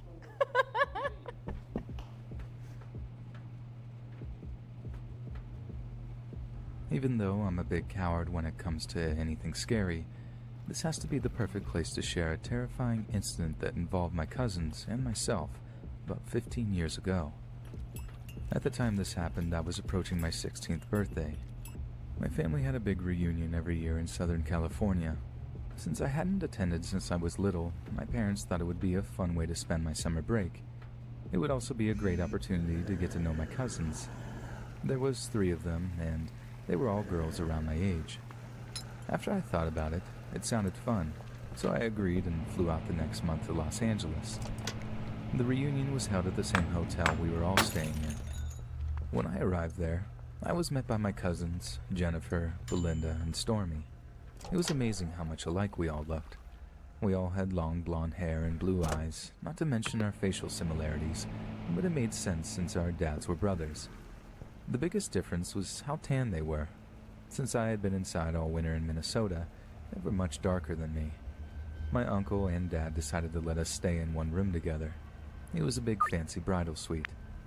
When we saw the room, we came up with this joke that we were sisters and we were staying in the hotel together for my bachelorette party. I was chosen as the bachelorette because I was the oldest and looked a little different, like an older sister often does. We spent the rest of the day at the pool and talking to guys. Stormy, who was only 14, managed to trick a 25-year-old guy into thinking she was 19 and gave her his number. We were having so much fun, we stayed up until about 4 talking and laughing. In the morning, which was about noon for most of us, we ordered breakfast and then headed for the pool again. Our day turned out to be even more fun than the one before it. This time, Stormy got a pair of twins to buy her lunch. That girl was on fire that week. Later that evening, we all got dolled up and had dinner at the hotel's restaurant. But this time, the story we'd created had taken on a life of its own. My cousins had been telling guys all day that we were there to party and asking them to buy them drinks. But most of the men were wise enough to know that they were lying. After dinner, we joined this cute pair of older guys that were sitting in the lobby. When they noticed us leaving the restaurant, they had asked us to sit with them, and since we had nothing else to do, we did. Once we had sat down, they began asking us our ages and names. Of course, we lied and said we were in our early 20s, and they actually believed us. I couldn't help but giggle a bit. This was the most fun I'd had in years. Jennifer and I didn't say much. We left that to Belinda and Stormy. At one point, Stormy invited them up to our room, but I had to take her aside and remind her that her dad was staying in the room next to ours and would surely not like it. I didn't want to be a stick in the mud, but I wasn't comfortable with having 2 strange men who looked to be like 30 or something in our room. At the point it was approaching midnight, I told the 2 younger girls it was time to go back to our room. They argued at first, but once Jennifer backed me up, they gave in. We told the guys to meet us at the pool around 11 a.m. and we get lunch together. Then we went back upstairs to our room. We stayed up talking about the 2 men and what we were planning on doing when we saw them. That lasted until about 2 a.m. when we decided to go to bed. The lights had just been turned off in the room when we all heard the doorknob start jiggling very fast, like somebody was trying to get in. At first, I thought it was my mind tricking me, but once it started again, I got scared. I asked the other girls if they were also hearing it, and they said yes. Without thinking, Belinda jumped up from her bed and said she would see who it was. I yelled out to her to stop her from opening the door, but it was too late. Jennifer got up and turned on the lights, and I joined her at the end of the hall. When Belinda opened the door, she turned to us and said no one was there, then turned back to the door and stepped out into the hall. That was when we saw a person in a black mask jump out and grab her. As soon as they grabbed her, she began screaming and fighting to get away. By this time, Stormy had joined Jennifer and I. All 3 of us were also screaming and running for the door to help Belinda. When we made it out into the hall, we saw that the person was attempting to drag her to the elevator. Even though she was fighting as hard as she could, she was losing and getting closer to the elevator. Thankfully, my uncle came out of his room to see what was going on and saw Belinda being dragged away. He didn't hesitate to attack the person in the mask. Once he hit them a few times across the head, they dropped her and ran off down the hall. They made it to the stairwell and disappeared. We all ran to her to see if she was okay. She was obviously scared and upset, but thankfully didn't look to be hurt. Once he was sure she was all right, my uncle called hotel security and told them what had just happened, and they called the police. The 4 of us girls just sat there and held each other and cried. We were all so happy that Belinda was safe. Despite the hotel's attempt at catching the person by locking all the doors, the attackers still managed to get away. When the police arrived, we tried our best to describe the attacker, but since they were wearing all black and a mask, we didn't have much to go on. Belinda was pretty sure it was a man, but that was it. Over the rest of the week, we all spoke to the police several times and repeated what we had been doing the past couple of days. When my uncle heard about our little inside joke about being in town for a bachelor party and how we had been lying to the boys about our ages, He was mad, to say the least.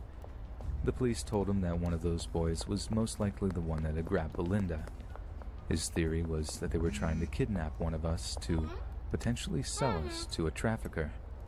Since we looked so much alike, it didn't matter which one of us opened the door. He said girls that looked like us were super popular in the rest of the world and that traffickers would pay top dollar for one of us. We were all so scared we spent the rest of the week in our room and refused to answer the door for anyone without a key. As soon as the police said it was okay for me to go home, I took the first flight back to Minnesota. I was still scared of strangers for a long time and had to go to counseling to get over the worst of it. From what my cousins told me later, they did also and found it hard to trust boys that they had just met. Unfortunately, the police were never able to find Belinda's attacker and punish him for what he had done. It had been a long time since this happened, and when we have taken family trips to Disneyland, I've caught myself wondering if one of the men walking around could be the one that tried to kidnap Belinda that night. Then I'd get a shiver down my spine and remember, it could have just as easily been me. Eve to me is basically freedom. It's a giant open universe where you can do whatever you want. You can have really relaxed, slow-paced stuff where you can take it easy. Or you could be on the edge of your seat, shaking, making split-second decisions. This is Eve. You know, it's a crazy universe where anything can happen, and however you want to do it, go for it. I would describe myself as a kind of a freedom fighter. My very first character was a Minotaur character because they just seemed like the coolest, most brutal people, and I was like, I want to be that guy. I started out doing the missions in HiSec, and I want to be on the side of the people who are fighting against the oppression, against the bad guys, and once I learned that you can basically help them and fight the other factions, that's all I wanted to do.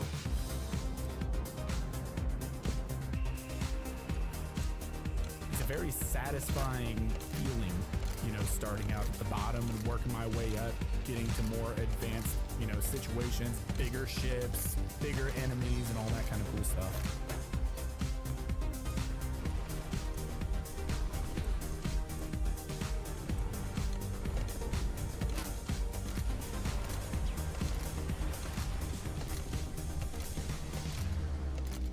The ship that I wanted to sit in more than anything was the Paladin, which is the Amarian Marauder.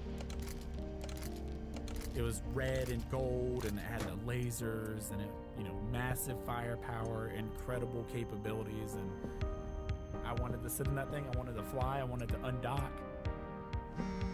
It's like a project, and you're kind of putting the pieces together by getting the skills ready for the ship and all the modules.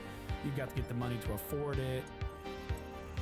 You've got a dream that you want, and that ship basically is the dream. And once you finally get into it, there's no greater feeling. I was love struck when I sat in that thing and undocked, and with that ship I could take on anything.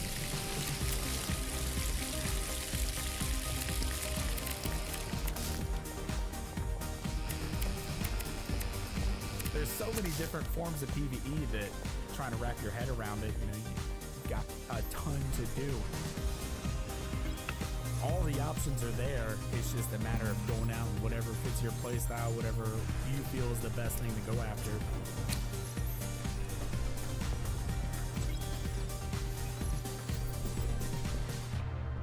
Basically just jump into whatever catches your attention. It's a huge universe. There's a lot in it. Get out there and try it.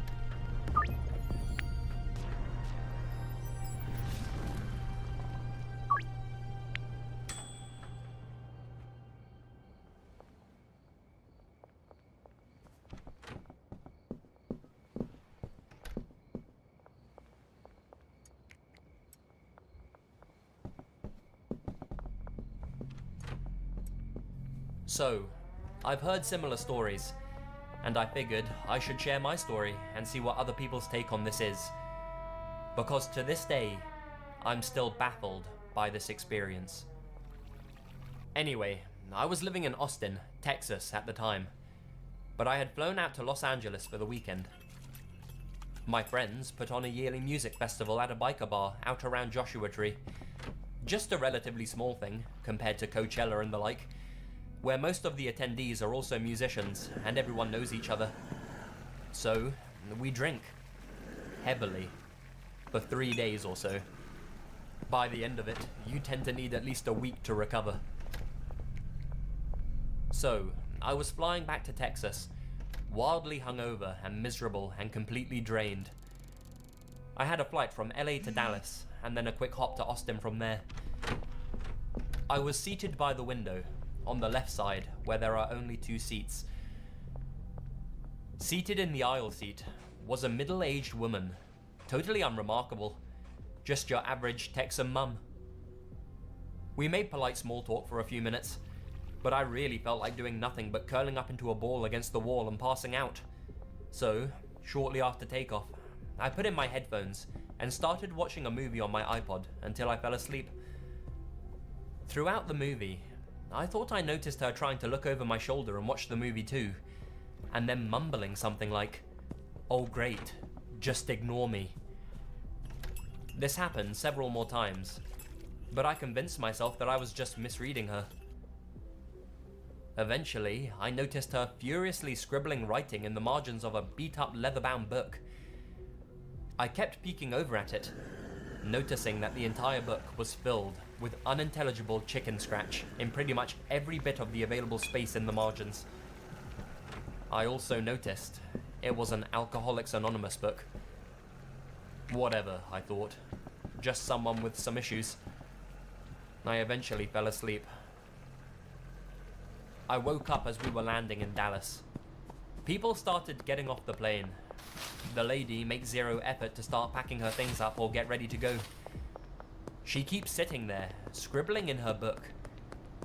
As I said, I'm wildly hungover and kind of cranky, and I have no patience for anything that's prolonging the time that I have to spend on this airplane. It gets to Aro, and it's her turn to move into the aisle. And again, she does not move at all. The rows behind us now start to leave. I finally say, "Hey, I've got a connection to catch, so I have to get moving here," gesturing towards the aisle and standing up. She laughs, shakes her head, looks up at me and goes, "Oh, no, no, no, no. You're not going anywhere." I was confused. My mind was not at its sharpest that day. I responded with, "I assure you, I am going somewhere. I'm getting off this plane, now." She shook her head again and said, "But you promised me you would never leave me." Now other people who are leaving the plane are also looking over at this exchange, also baffled, and I make eye contact with a few people, giving them that, "Can you believe this?" look.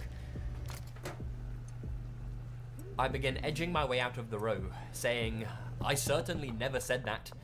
I'm leaving now." As I edged past, she sighed and said, "Well, I guess I gotta go with you then."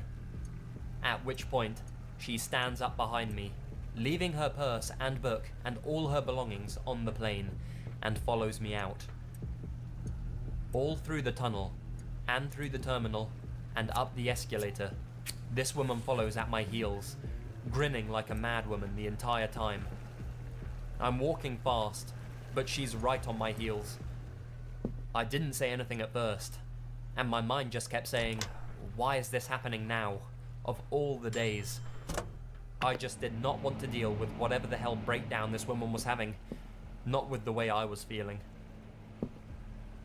I eventually get to the waiting area for the monorail to the next terminal, where my connecting flight is, and she slides up right next to me, still grinning. At this point, I say, "All right, seriously, why are you following me like this?" Her response this time, "Because I love you, and you promised me you would never be apart from me." I laughed nervously and looked around at the strangers, also waiting for the train, making sure I loudly announced, "No, I did not promise that. I have no idea who you are." The train arrives, I get on it, and obviously, she follows. Now she's trying to hold my hand. I'm moving around the monorail car, texting the girl I was seeing at the time about what was going on, and how I'm actually kind of terrified by this woman. My phone was at 1% though, and it died before I could get a response. I was actually starting to get severely creeped out by this woman. Her eyes were completely vacant. There was just nothing but emptiness in her stare. She didn't even blink. Coupled with her unyielding grin, I was becoming sure it was only a matter of time before she snapped and proceeded to stab me or shove me down an escalator or something.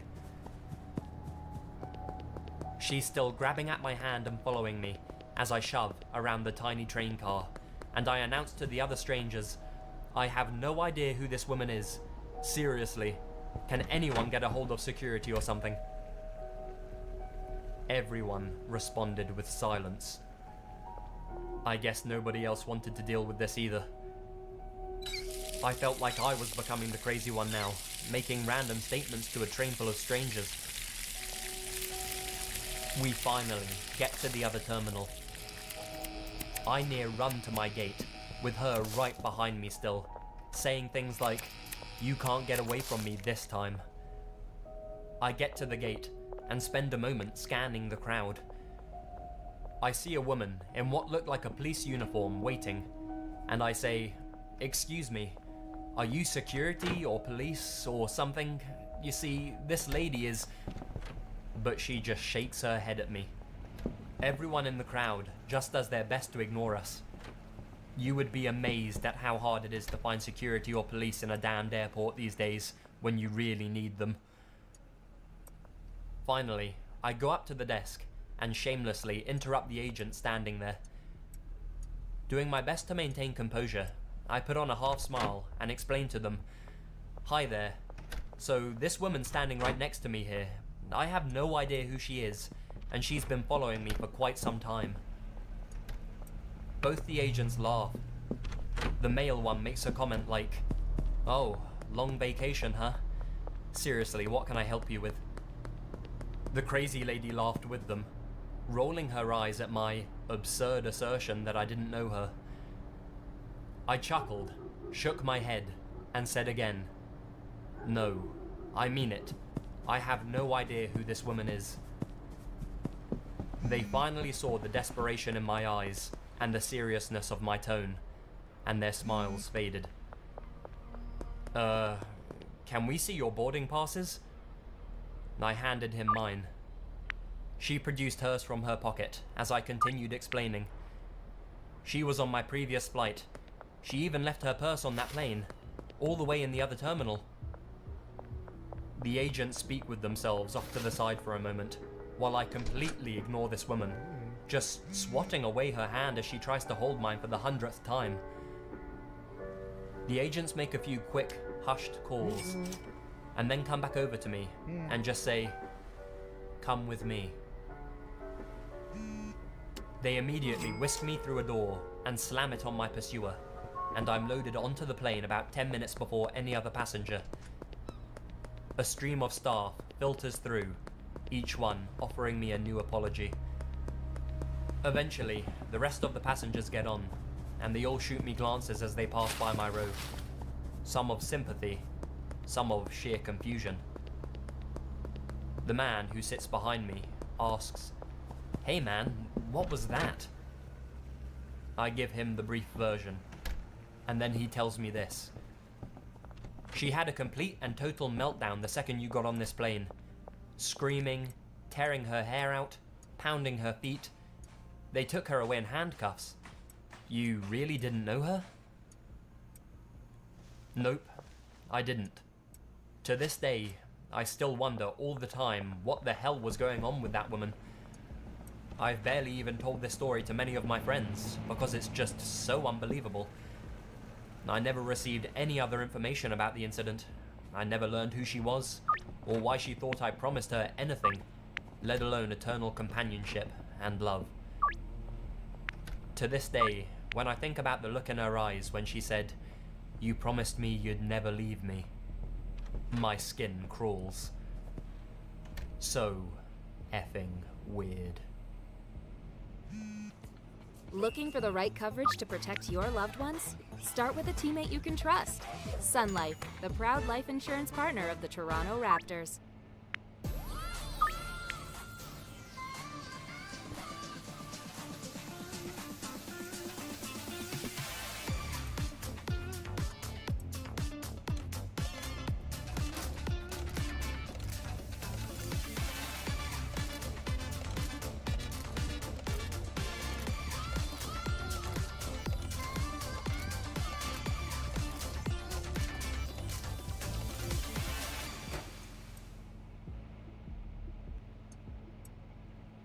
Excuse me for not being an amazing storyteller, but this is definitely a true story.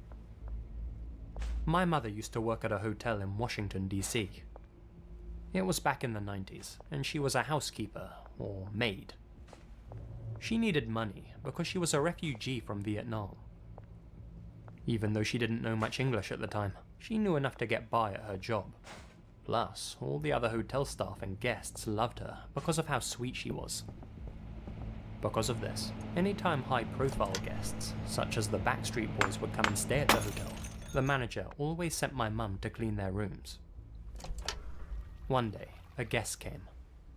We'll refer to him as Mr. M. He checked into their most expensive suite. As usual, the manager told my mum to take care of this room. As she got there was a "Do Not Disturb" sign on the door. So she told the manager that she'd go back later. What was weird was that no one was ever allowed into Mr. M's room. The man stayed there for over a month, and not one time did he let any staff come in to clean. However, he paid a lot, and he always gave a warm welcome every time he passed a staff member or housekeeper, so no one paid him any attention really. Then, one day, people didn't see him anymore. They assumed he had checked out, even though the receptionist had no account of that. Since it had been so long since the room had been cleaned, the manager told my mum to go and check it out, and try and clean up what she could. As she got to the room and unlocked the door, a disturbing smell hit her. She couldn't figure out what it was, but she continued to survey the room. It was disgustingly messy. In her words, it looked like someone had thrown a rave, despite the fact that no one else had ever gone into Mr. M's room. None of the other guests, at least. It looked like Mr. M had deserted the place without telling anyone. My mum was still shocked by the smell, so she tried to track it down. As she followed the smell, she could tell it was coming from the closet. When she opened the closet, there was nothing but a cardboard box on the ground. The smell was clearly resonating from it. My mother's first instinct was to open the box to see what it was, and to clean and throw it out. What she found scarred her. It was the rotting, decomposing head of a young woman. My mother immediately screamed and got out of there. She fainted in the elevator. Once she woke up, the cops were everywhere, and the hotel was like a CSI scene. The manager told her that Mr. M wasn't the guy's real name, and he had used a fake credit card to check in. The head of the woman was identified to be that of a call girl. I don't know much more, or any of the nitty-gritty details, but I'm sure you can look it up on the internet for more information. Needless to say, my mum quit that day.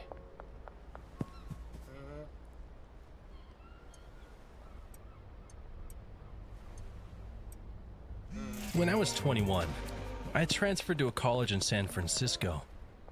I had checked out a room for rent on Craigslist. It was in a really nice 2-bedroom apartment.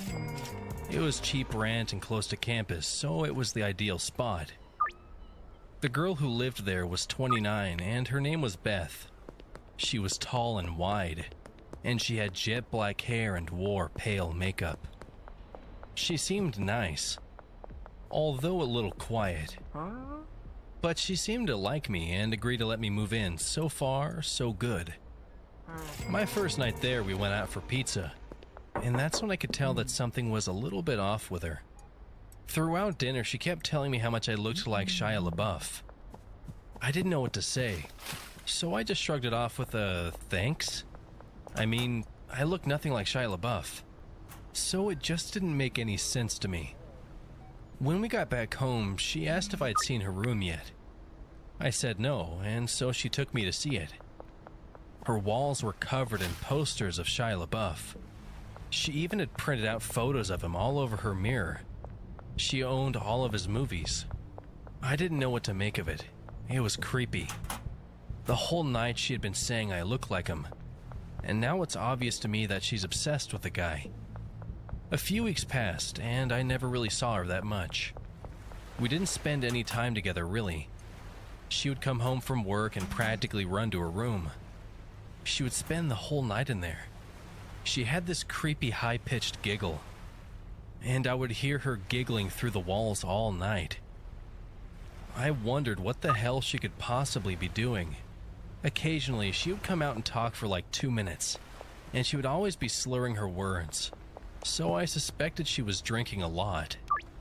Sometimes she wouldn't say anything, and she would just stand in the hallway and watch me in the living room. I would turn and see her and be surprised and say, "Hello, Beth." And then there would be this long, awkward pause, and she would give out her creepy, high-pitched giggle. It was uncomfortable being around her. She gave me the chills. One night, I woke up at around 2 a.m. because I heard what sounded like the front door being unlocked. I came out of my bedroom and all the lights were off, but I could still see Beth standing at the front door. She had her face against it, and she was turning the lock back and forth over and over again. And every time she turned the bolt, she mumbled my name. Max Barker. Max Barker. Max Barker. Seeing her standing in the dark and mumbling my name really freaked me out. And it doesn't help that she kinda looks like a bigger version of the girl from The Ring.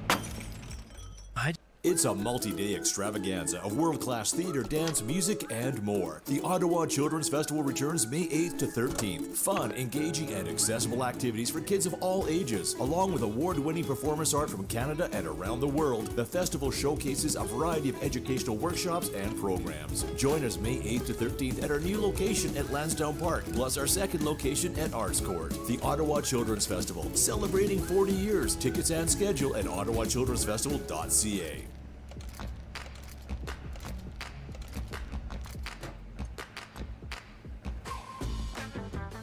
I guess tomorrow we'll see an electric vehicle in everyday life. Expectation number one, it's going to be cold. In the end, if we don't know how they work in the winter, I'm not sure Canadians are ready to say, I want one in the summer.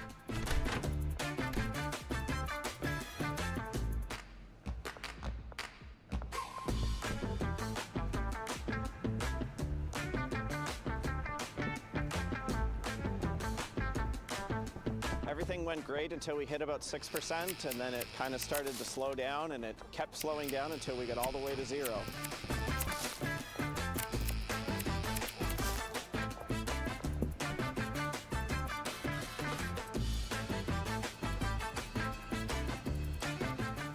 We hit 0% with this thing. It still went 25 kilometers. I expected to, once you got to 0 range, that you were dead in the water. That was not the case. We had a lot of fun. It was an overall great experience.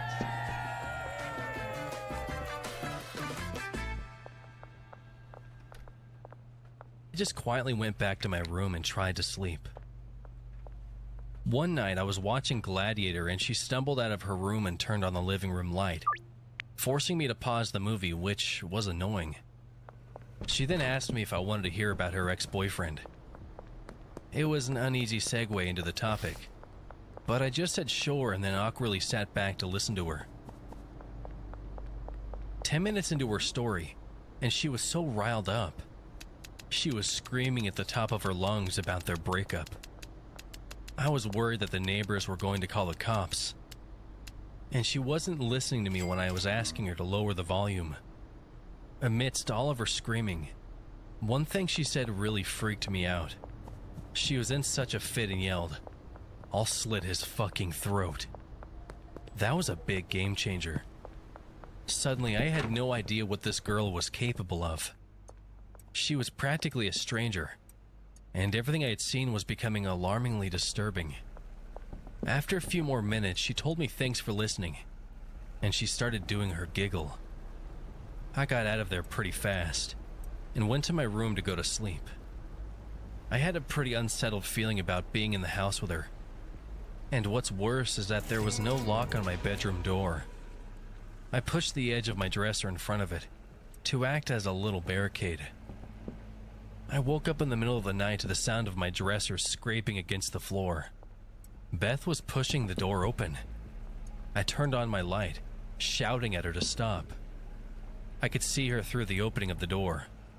She was so drunk and had this insane look in her eyes. I pushed the door closed and yelled at her to go to bed. I could hear her walk back to her room, but I couldn't fall back asleep. The next morning when I went out into the hallway, my heart dropped. I saw one of her steak knives was on the floor by my door. I got goosebumps all over my arms. All I could think about was her saying she would slit the guy's throat. I confronted her about it, and she said she didn't remember trying to push my door open. She said she didn't even remember telling me about her ex. I had enough. My lease was month to month, so I found a new spot and moved out. About a month after I moved out, she contacted me. I was at the movies and my phone was off. When I got out, I turned my phone on, and to my shock, I received 40+ text messages that she had sent me over the past 2 hours. They were all just insane texts that ranged from everything between, "Hi, how are you?" to, "I fucking hate you." It was insane. I didn't respond, and I never heard from her again. I always wonder if I hadn't set my dresser in front of my door, would she have quietly come into my room and slit my throat? It freaks me out.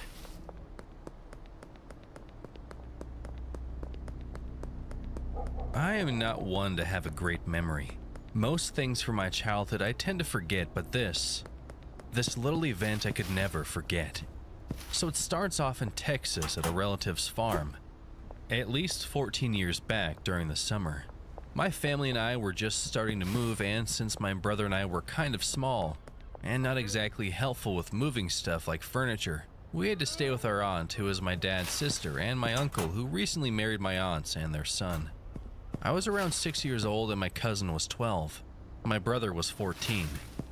The three of us used to help out with many of the animals that were at the farms to waste time, but whenever our aunts and uncles say they didn't need our help, we would run off and do our own thing, which in other words meant going out with our slingshots.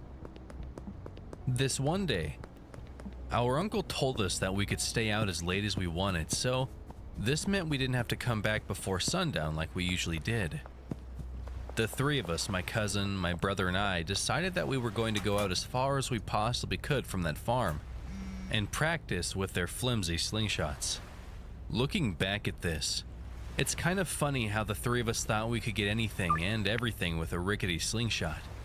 After a couple of hours and not finding anything and being at least a mile or two from the farm, we decided to go back. On the way back, we saw what we all thought was a coyote on the way back, near the chicken pen.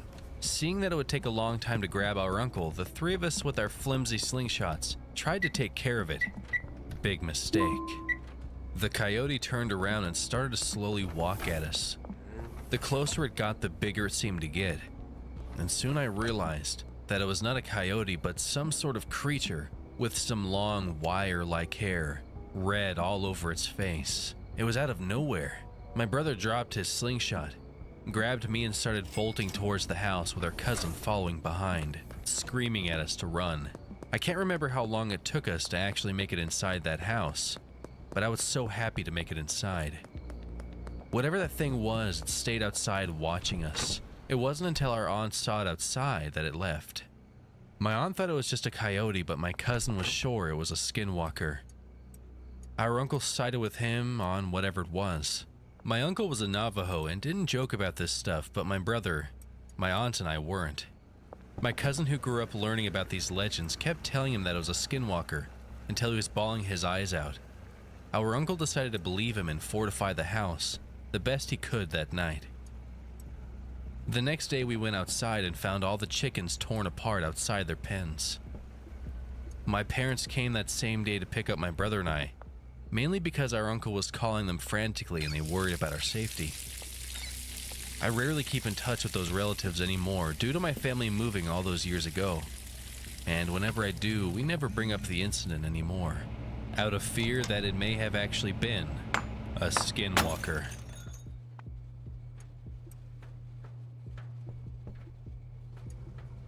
In the earliest months of 2014, I started dating my current boyfriend. We hit it off immediately, which resulted in me staying at his house multiple nights out of the week.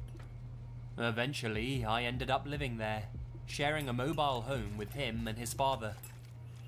The neighborhood itself was fairly creepy, one of those unnamed country areas that branch from a main road. Richard, my boyfriend's dad, would tell me stories about how the entire street was owned by one man, a guy who had gotten old in recent years and let the land go. As a result, the field beside our mobile home was overgrown with weeds and old trees. He also told me about these strange occurrences, of which he attributed to two things: aliens and kids from another neighborhood. Despite his warnings and how creepy the area was, I didn't take him too seriously. After all, his biggest concern was aliens. I was unemployed for a short period of time after moving in, which left me alone in the house while my boyfriend and his dad went to work. I spent most of my days putting in job applications, cleaning up the house, and reading online. I guess you could say that my presence at the house was pretty predictable, which is the only explanation to this occurrence. On a day as unremarkable as any other, while I sat reading a book in my bedroom, I heard a car pull into our driveway. The sound was pretty distinctive, considering the area wasn't paved, but rather made up of gravel. Thinking that my boyfriend, Cody, had come home early from work, I slipped some shoes on and started for the front door, which was on the other side of the house. Before I could reach it, a knock sounded against the glass. The front of our trailer had a sunroom, basically a front porch that is encased with windows, making it so you had to go through 2 doors before stepping into the living room. Being as paranoid as he was, Richard would usually lock the sunroom door before leaving for work, unless he was in a huge hurry. Still, thinking that maybe my boyfriend had come home early from work, I opened the front door to let him in. Only it wasn't Cody at the door, but a rather short Hispanic man. He smiled at me through the glass and nodded, almost as if I was exactly who he was expecting to answer. I noticed that he had one hand behind his back, and the other was hanging at his side. I tried not to think too much about it. Beside him, in our carport, was a small white truck, and I could hear that the engine was still running. Hey, can I help you? I tried to make my voice as strong as I could, but it only came out shaky. I'm with the garbage company. I'm here to pick up your trash cans. I blinked, knowing immediately that this was a lie.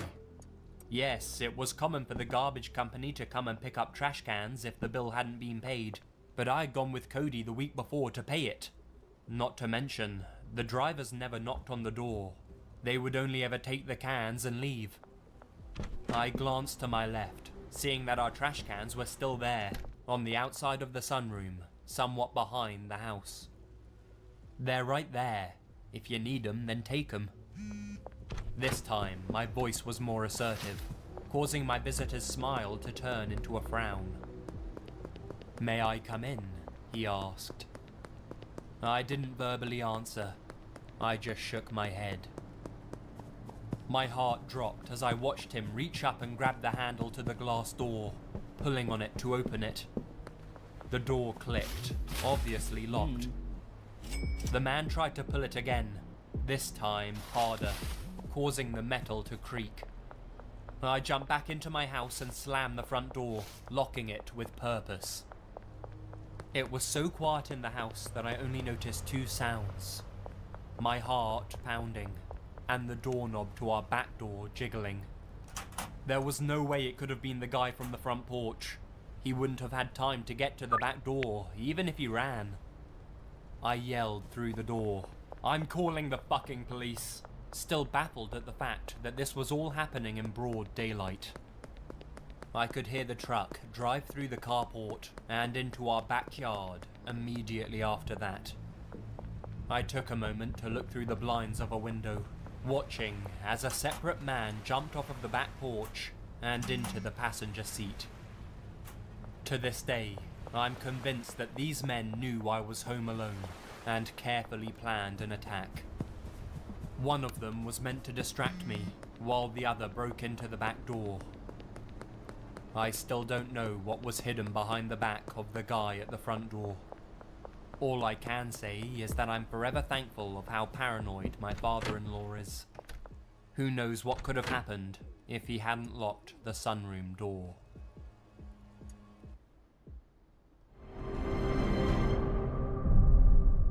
Hoaxbusters, intro, take 1. California's lost coast. More than 400 square miles of unpopulated forests, mountains, and streams. Look out! But maybe not so unpopulated. Ladies and gentlemen, I am pleased to announce we are now officially on our way out of Los Angeles. That was the gentleman right there. This old guy we're gonna go interview, he's claimed that he's bagged himself a dead Bigfoot. Native Americans believe he's got one foot in the spirit world. Stop trying to explain it and just show us the damn evidence. We've been experiencing aggression displays lately at night. Turn the cameras off, okay? What the hell is that? It's all a hoax. The whole thing's a fraud. The energy here is very strange. Cut off out here. We're in the middle of nowhere. You wanted evidence, Mr. Reynolds. Oh my God, this isn't happening. Not feeling so good. No matter what happens, don't stop filming. The way you see is in that box. He took off. We gotta get to him first. Get him back to the cabin! What was that? You will not break out of me now!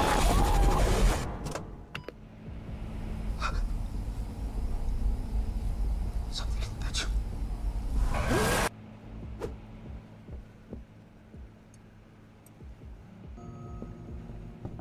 I'm from Asheville, North Carolina, born and raised, and I have my own story to share here.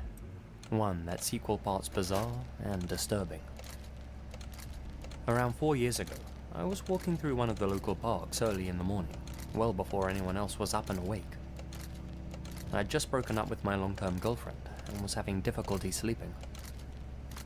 As I strolled through the empty park, I heard something that caught my attention. A soft whimpering.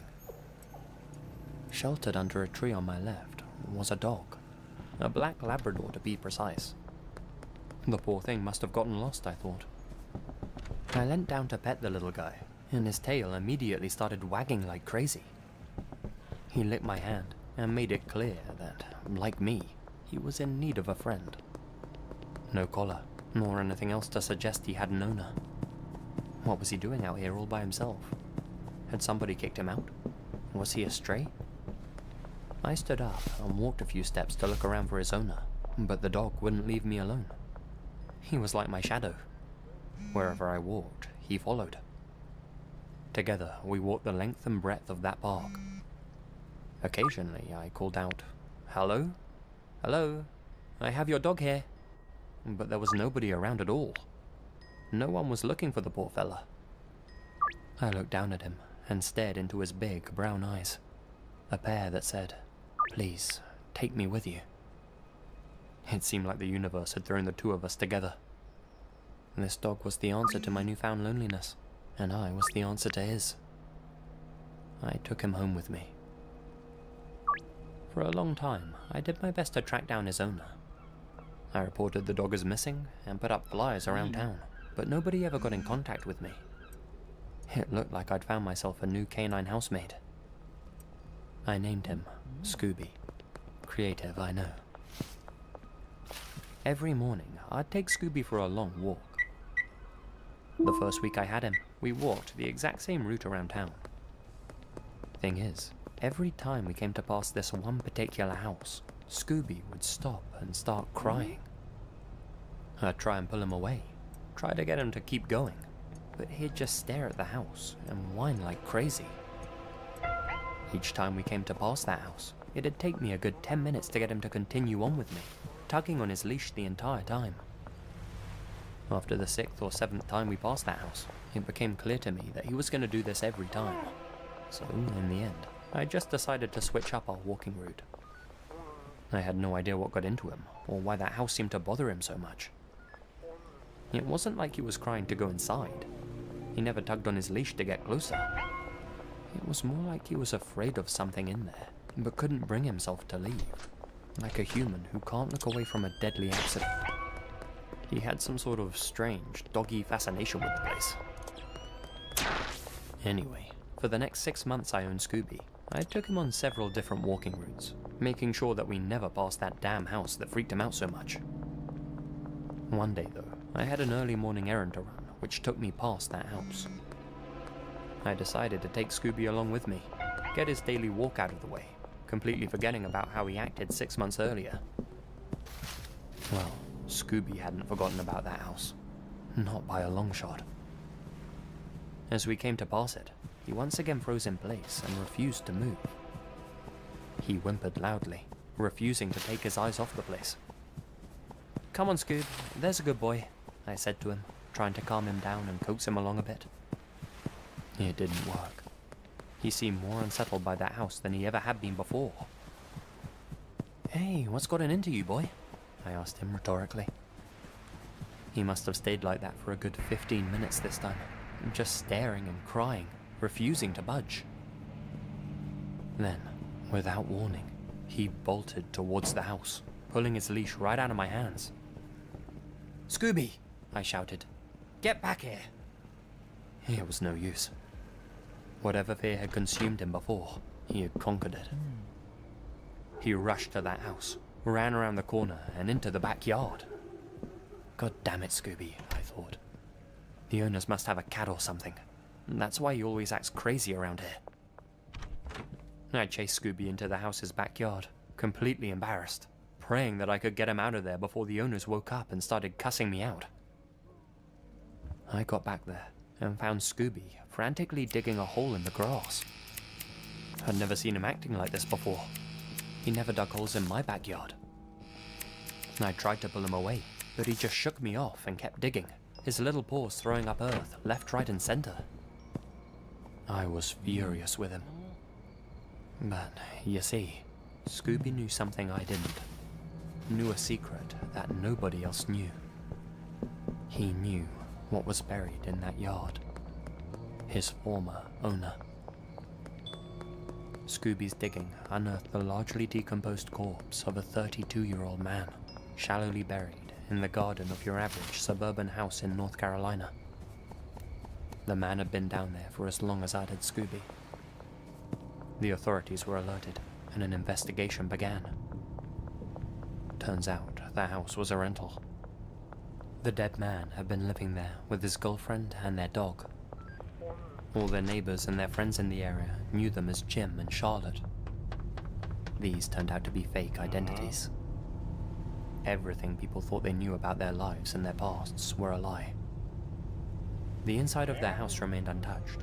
Nothing appeared to have been taken. As of right now, the police still haven't been able to track down the so-called Charlotte. She remains the prime suspect for his killing, though nobody's really sure if she was behind it all and went on the run, or if she herself was a victim too, buried somewhere else by somebody else. If she was responsible, then she left in a damn hurry, as pretty much all her personal possessions were still inside the house.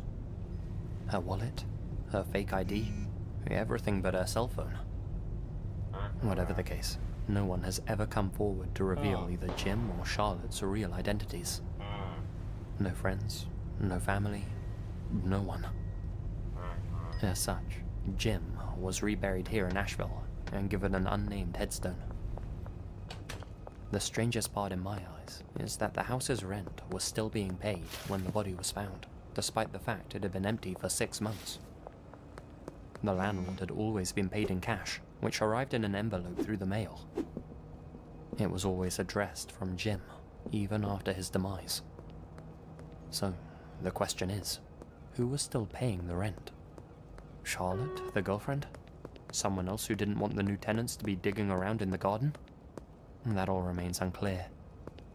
I'm sure there are details the cops haven't revealed to the public, but still, it's a little weird. Scooby is still around to this day. He still cries whenever we go past that house, but he doesn't stop and stare anymore. In his own way, I like to think he found a little closure. I don't know how his last owner treated him or what he was like, but Scooby didn't want to leave him down there in the ground. He's a good boy. I'll update you all if they ever find the woman.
Hero Wars! Play in the next tab for free now.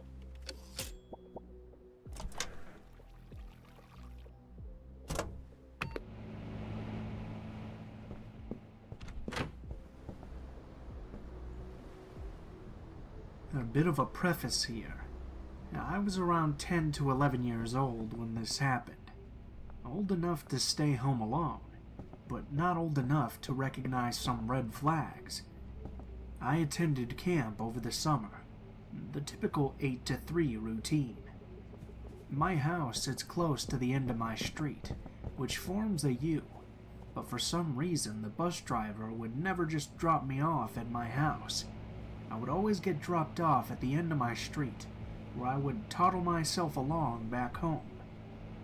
Both my parents worked late hours, sometimes not getting home until 8 p.m., and it would be very expensive to hire a babysitter for 4 to 5 hours a day, 5 days a week. So, starting in 6th grade, when the bus dropped me off at home, I would be all by myself. I'd do the usual middle school routine, play games online and watch TV. Occasionally, my neighbor's cat would come into my backyard, and I would feed and pet her as a way to get outside. The only computer in the house was in my dad's workroom, which has a window overlooking the deck, and a window overlooking the side of the house.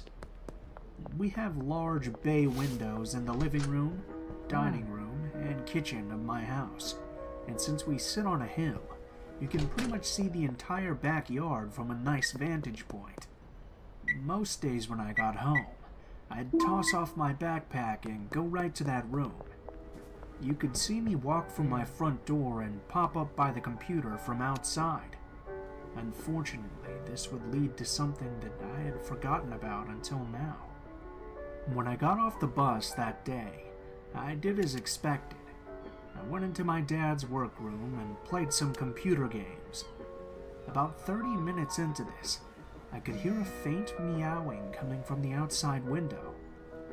I paused the game to take a look outside, thinking maybe my neighbor's cat had wandered over once again. But there was nothing. I just sat back down and resumed playing, only to hear the meowing once again. It was quiet, but still noticeable, and so I checked the other window. Nothing again. This routine happened for a good 10 minutes. Eventually I got frustrated and went into the living room to watch TV. Not even 2 minutes later, meowing started coming from the window I was sitting right beside.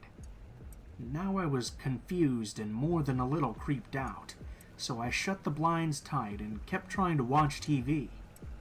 The meows continued, but only when they came from the window right behind me did I jump and leave the living room, officially skeeved.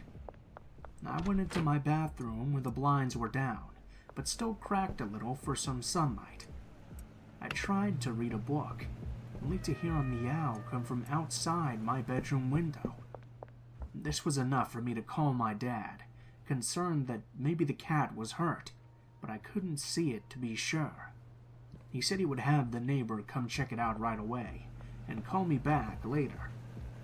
10 minutes go by, and I get a call from my dad saying that he was coming home from work. Nothing urgent in his voice, just that his job had gotten canceled for the day and he would come home early. I thought nothing of it. When he got home, I realized that the cat noises had stopped.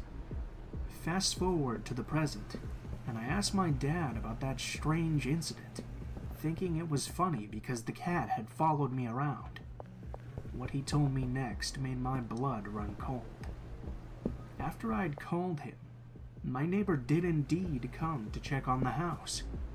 What he found were large footprints, leading in circles all around the house, clustered close to the walls so that even if I looked outside, I wouldn't be able to see anything.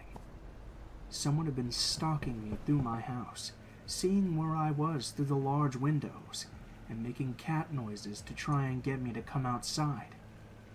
They must have known I was home alone, since it was easy to see me walk by myself down the street and let myself in. My neighbor immediately called my dad and searched the whole property, but he found no one. The police weren't called since there was nothing but footprints that led off into the woods and got lost, and I never saw anyone. My dad stayed home with me for the rest of the week. It sickens me to know that there are people who would use these tactics to try and lure kids from their homes, and from there do whatever they wanted with them.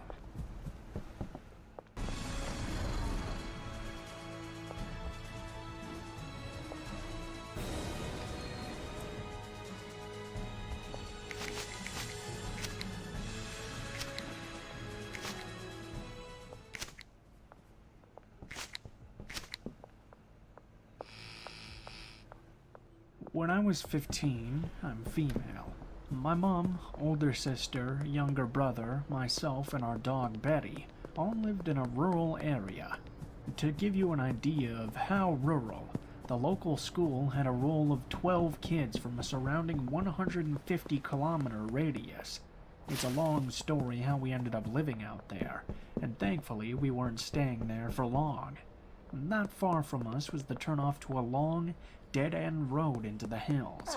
At the end of the road was the regional base for a notorious gang, who held a lot of power in the area.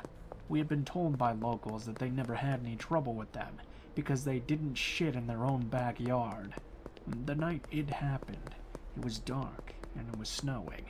I had changed for bed with my lights on, and curtains open, never imagining that there would be anyone around to see me. I switched off the light, got into bed, and then it started. A slow, deep, raspy breathe in, a pause, then a deep, slow, raspy breath out. I froze. Then little tap noises and more breathing. I thought it was coming from my bedroom cupboard and was completely paralyzed with fear. Betty started barking and growling from the lounge room, and at that point I screamed. Mom came running in, and I told her about the noises. She told me I was being ridiculous, and that there was probably a possum outside, and that they made all kinds of strange noises. She said she would take Betty out and scare it away. 2 things to know before the next part. First, Betty was a very gentle, medium-sized dog, who was about as terrifying as her name. She barely barked, and before that night I had never heard her growl. Secondly, my mom never swears, and normally finds it incredibly offensive. So I heard her put Betty on the lead and open the back door. Then I heard simultaneously Betty making the most aggressive noises I've ever heard from an animal, and my mom screaming, "Who the fuck are you?" There was a scuffle, and then a loud slam. I ran into the corridor and could see my mom pale and terrified, Betty with her teeth bared, snarling and trying to get to a man on the other side of the glass door. A huge man, covered in blood, with a disfigured face and a look in his eyes that was just... I'm trying to think of the right word. Evil is close. I guess you could say that it was just obvious that he meant us all harm. He started lunging against the door, even though Betty was making it pretty damn clear he would have to get through her to get to us. I started screaming to call the police, which was ridiculous given our location. Mom passed Betty's lead to my sister and ran for the phone screaming out, "I'm calling Jack! I'm calling Jack!"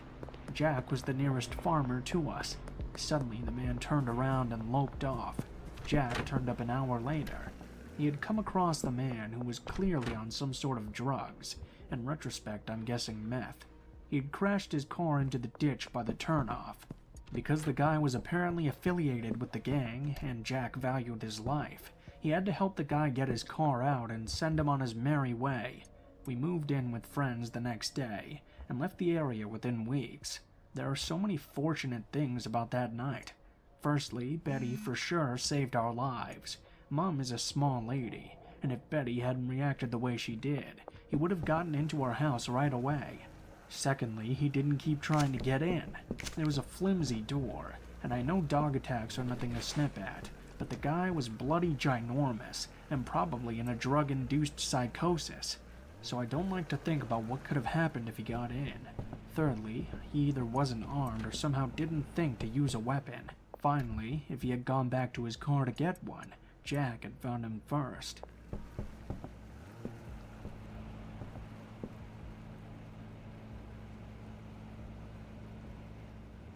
I've been fishing ever since I can remember, and it's a real passion of mine.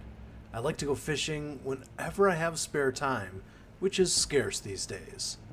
This story happened several years ago, when I was 15.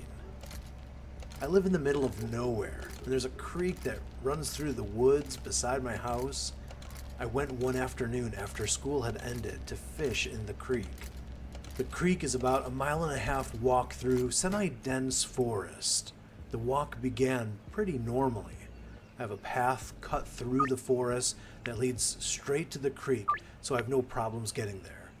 Once I arrived at the creek, I sat down on the bank and began fishing. After 30 minutes, I began hearing sticks break on the other side of the creek. I didn't move a muscle and strained my eyes, looking for the source of the noise. I saw turkeys walking through the low-hanging branches. I sat and just watched them for a minute, being careful not to spook them. All of a sudden, they flew into the air and towards me. They went over my head, which was weird because I knew they wouldn't usually fly towards something that had spooked them. I figured that maybe they had seen a coyote or wild dog on the opposite side of the creek. I'm also an avid hunter, and I was carrying a .22 caliber pistol on my hip in case I came in contact with a predatory animal. I unholstered my pistol and stood up, being very wary of my surroundings. Then I saw a man standing behind a tree, probably 50 yards away from the opposite side of the creek. I could see his left eye and scraggly long brown hair sticking out from behind a pine tree. My heart dropped down in my stomach. As I said, I live in the middle of nowhere, so nobody should have been that far back in the woods. I began to sweat, thinking of what to do. I didn't think that the man knew I had seen him, so I bent down, grabbed my tackle box and fishing pole, and began walking away at a normal pace. I had a pistol, but I didn't want to have an altercation with the man because I was unsure if he was armed. I looked behind me about every 10 steps, trying to see if I was being followed. Then I began to hear loud, almost thunderous footsteps. He was running and gaining on me. I began to sprint. I'm a pretty athletic guy, and I managed to maintain my lead on him. I only had about a quarter of a mile left to go when I heard the footsteps begin getting closer. I had no idea how the man was gaining speed after running almost a mile. I knew that I had to do something. I unholstered my pistol, turned around, and fired 2 shots in the man's direction. He stopped as fast as he could and began sprinting the opposite direction. I fired 1 more shot just in case, then I kept running. I finally got to my house, locked all of my doors, and ran to my bedroom. I was home alone, so that meant I had to defend myself or call the police. I didn't call the police because I wasn't sure if they would believe me, so I took my 12-gauge shotgun out of the gun safe and sat at the kitchen table. I waited for what felt like forever, waiting for something to happen. I finally heard my dad's car coming down the driveway. I ran outside to tell him what had happened. My dad insisted that we should go look for the man, so that's what we did. I never saw the man again, but I haven't been to that creek since. Oftentimes, I wonder where he came from and what he planned on doing if he ever caught me.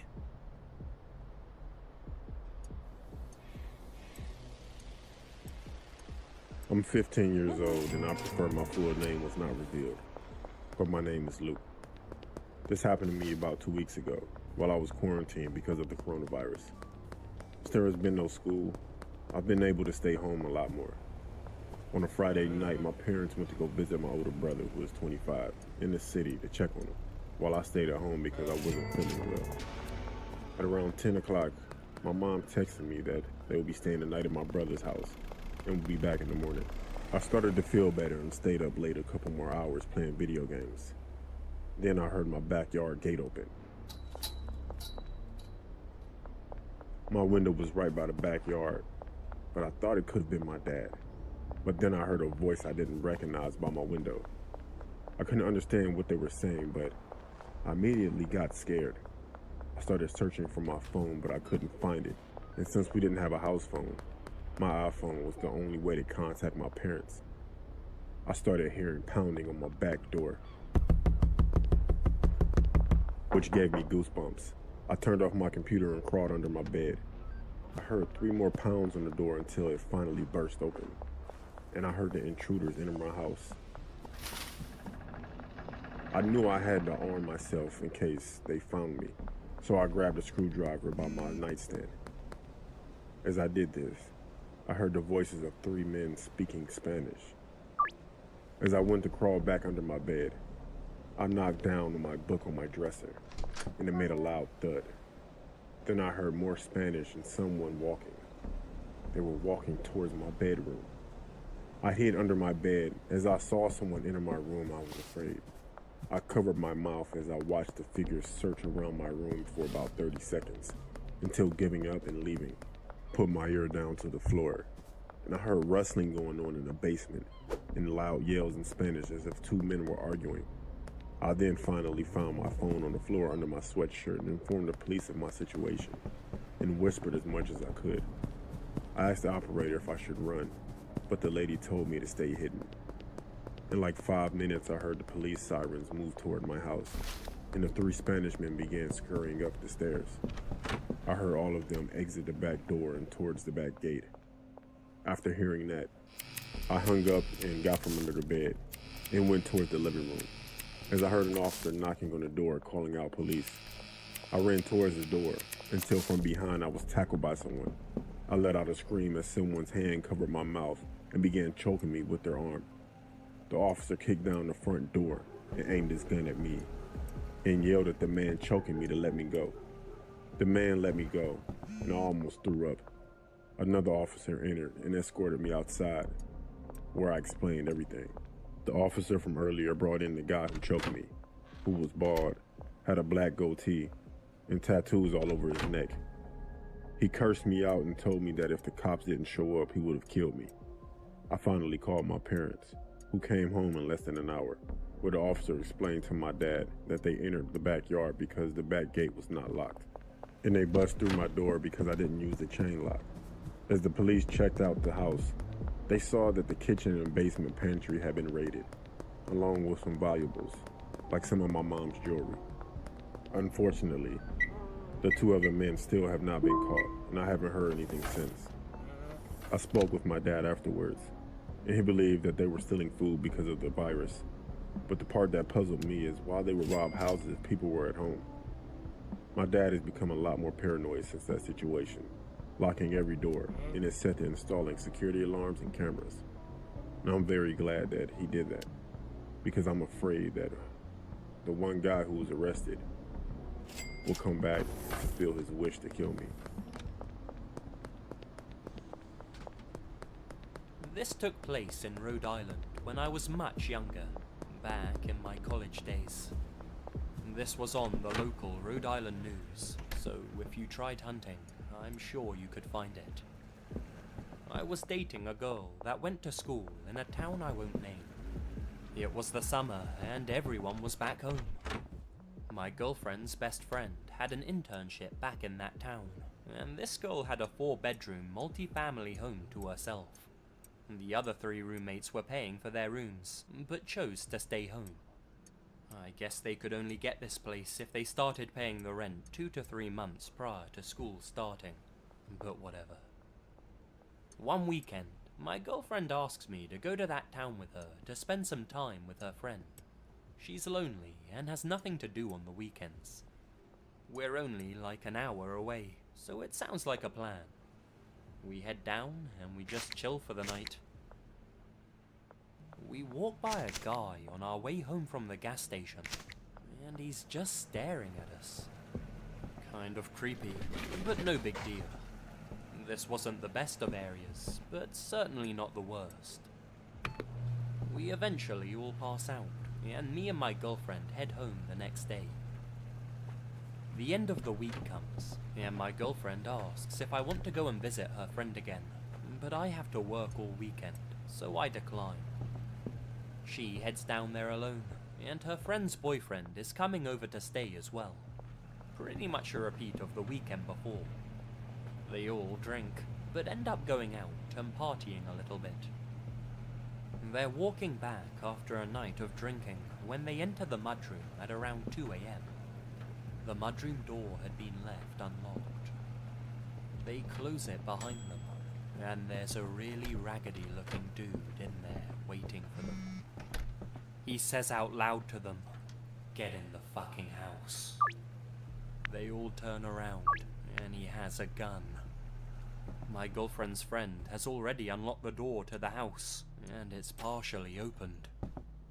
Everyone is frozen in place, and the guy repeats himself, "Get in the fucking house."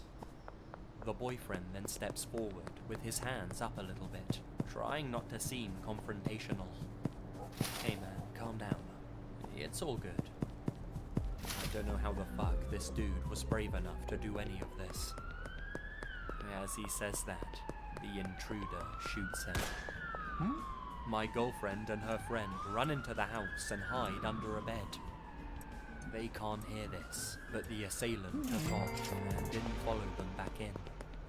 They don't know this though, and they're terrified, hiding under a bed while the boyfriend is screaming for help.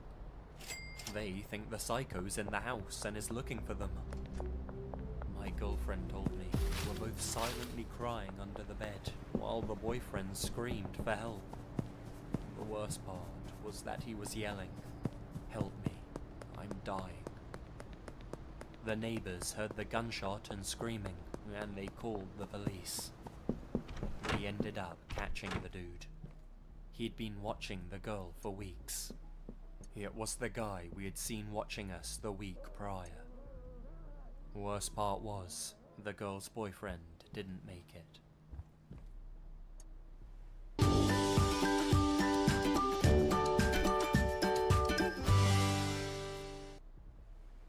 This older man has lived in a corner basement unit in my girlfriend's apartment complex for many years. I noticed when we walked down to the basement hall to go do laundry that I could always hear this loud music coming from his apartment. It was loud, but not enough that you'd hear it in your own place. He also always had sheets covering his windows, even on the nicest sunny days. We would always make jokes that he played loud music 24/7 because he probably had a hostage in there. Fast forward up until last week. We had just gotten back from getting some groceries when we noticed cop cars surrounding the outside of the apartment, a dead body being brought out, and him outside. A good friend lives in the unit across from him and could hear everything going on and what the cops were saying, so she filled us in on the info she could get. It turns out he had called about his girlfriend dying of COVID-19. They came over to get the body and asked questions. He had supposedly moved the body from the bedroom to the living room and kept changing the time she had died. He would say this morning or also last night, but when the cops looked, they said it looked like the body had been there for at least a few days. And we speculate that he called when it started to smell and used COVID as an excuse so they would stay out of the apartment as much as they could. He also apparently lied about her name multiple times, and they couldn't find any ID on her. She was so severely malnourished and had bed sores all over her body so bad, the cops said she probably couldn't even have walked. The cop who was on the scene saw a lot of unmarked pill bottles and decided to take a look around when he found a 13-year-old girl hiding in the bedroom. She was completely mute, malnourished, and missing huge chunks of her hair. He never mentioned the little girl, even went as far as to tell them nobody else was in the house. Let me make it known this is a small one-bedroom apartment. He never even told the landlord he had 2 people living with him. My girlfriend had also never heard or seen these people. The cops said there was no type of ID or birth certificate for the little girl, and the apartment was completely riddled with black mold. No edible food anywhere. They also found several guns. This man turns out to be in his early 60s, and the woman who died was 30. It turns out he never got arrested, for God knows why. I'm sure they're building a case against him. The girl got taken away. We called the landlord the next day to see if she knew what was going on, and she said she was evicting him and he would be gone in a few weeks. Over this period, the music has stopped, and we've seen him taking out a large cage to the dumpster. He also told the landlord the woman died of natural causes, and that COVID wasn't even involved. We talked to a woman who lived in the unit above him, and she said she had actually called the police multiple times on him. For months, she had kept hearing a muffled someone screaming for help. The cops clearly had done nothing, but he must have known she had said something, because after she had called, he left shit in front of her apartment door. He would scream at her and call her nasty words whenever he saw her around. It's all speculation as to what happened in that apartment, but it's very clear there was some foul play. We've even guessed that he didn't live there full time, and would just hold them there and come whenever he wanted to get off or abuse them in some way. I've seen the man once in passing, but I've never spoken to him.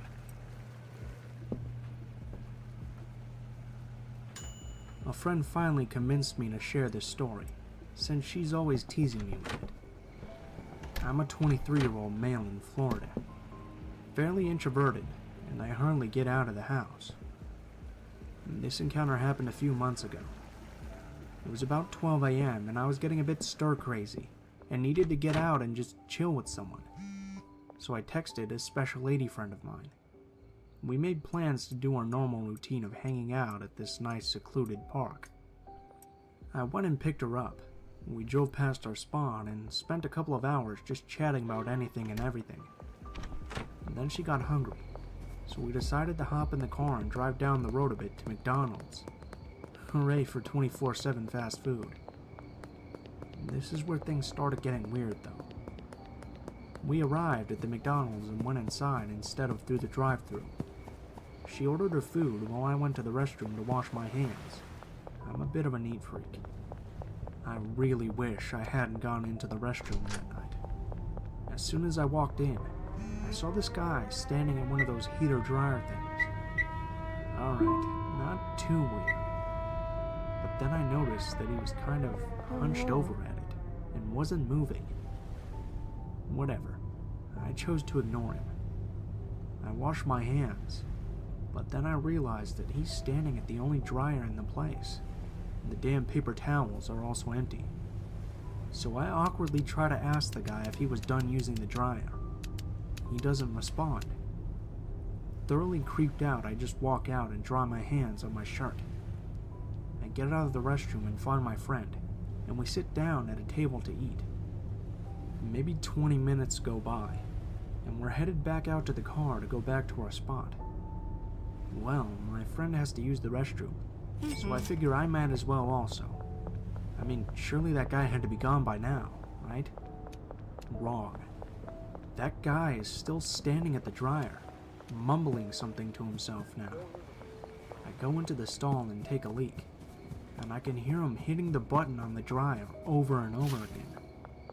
I wash my hands again and don't even attempt to get at the dryer, but the guy moves just as I'm trying to walk past him.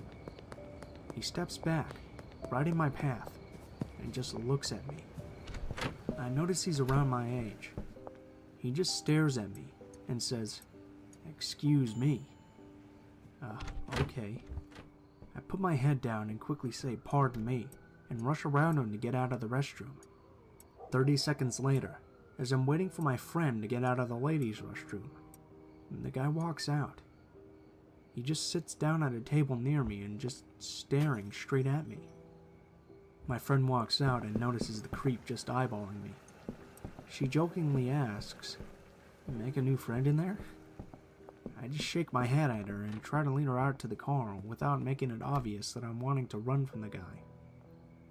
And then he does the weirdest thing. He just starts cackling like a madman. I mean, straight up Joker laugh. I'm thinking to myself, oh shit, this crazy druggy dude is gonna do something bad. He then just stops suddenly, looks down at my feet, and says, "Nice shoes, Osiris." Osiris is a brand of shoe, by the way.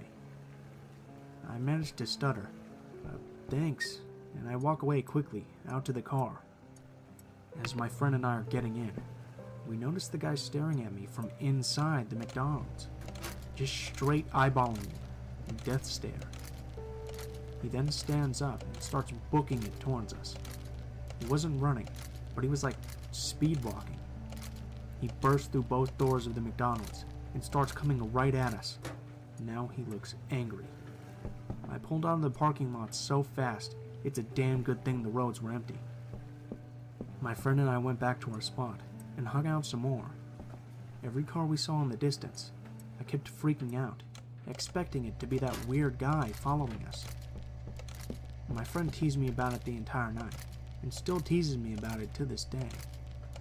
About how I made friends with a creeper in the bathroom who liked my shoes.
I was on my way to deliver an order from the sandwich shop I worked for.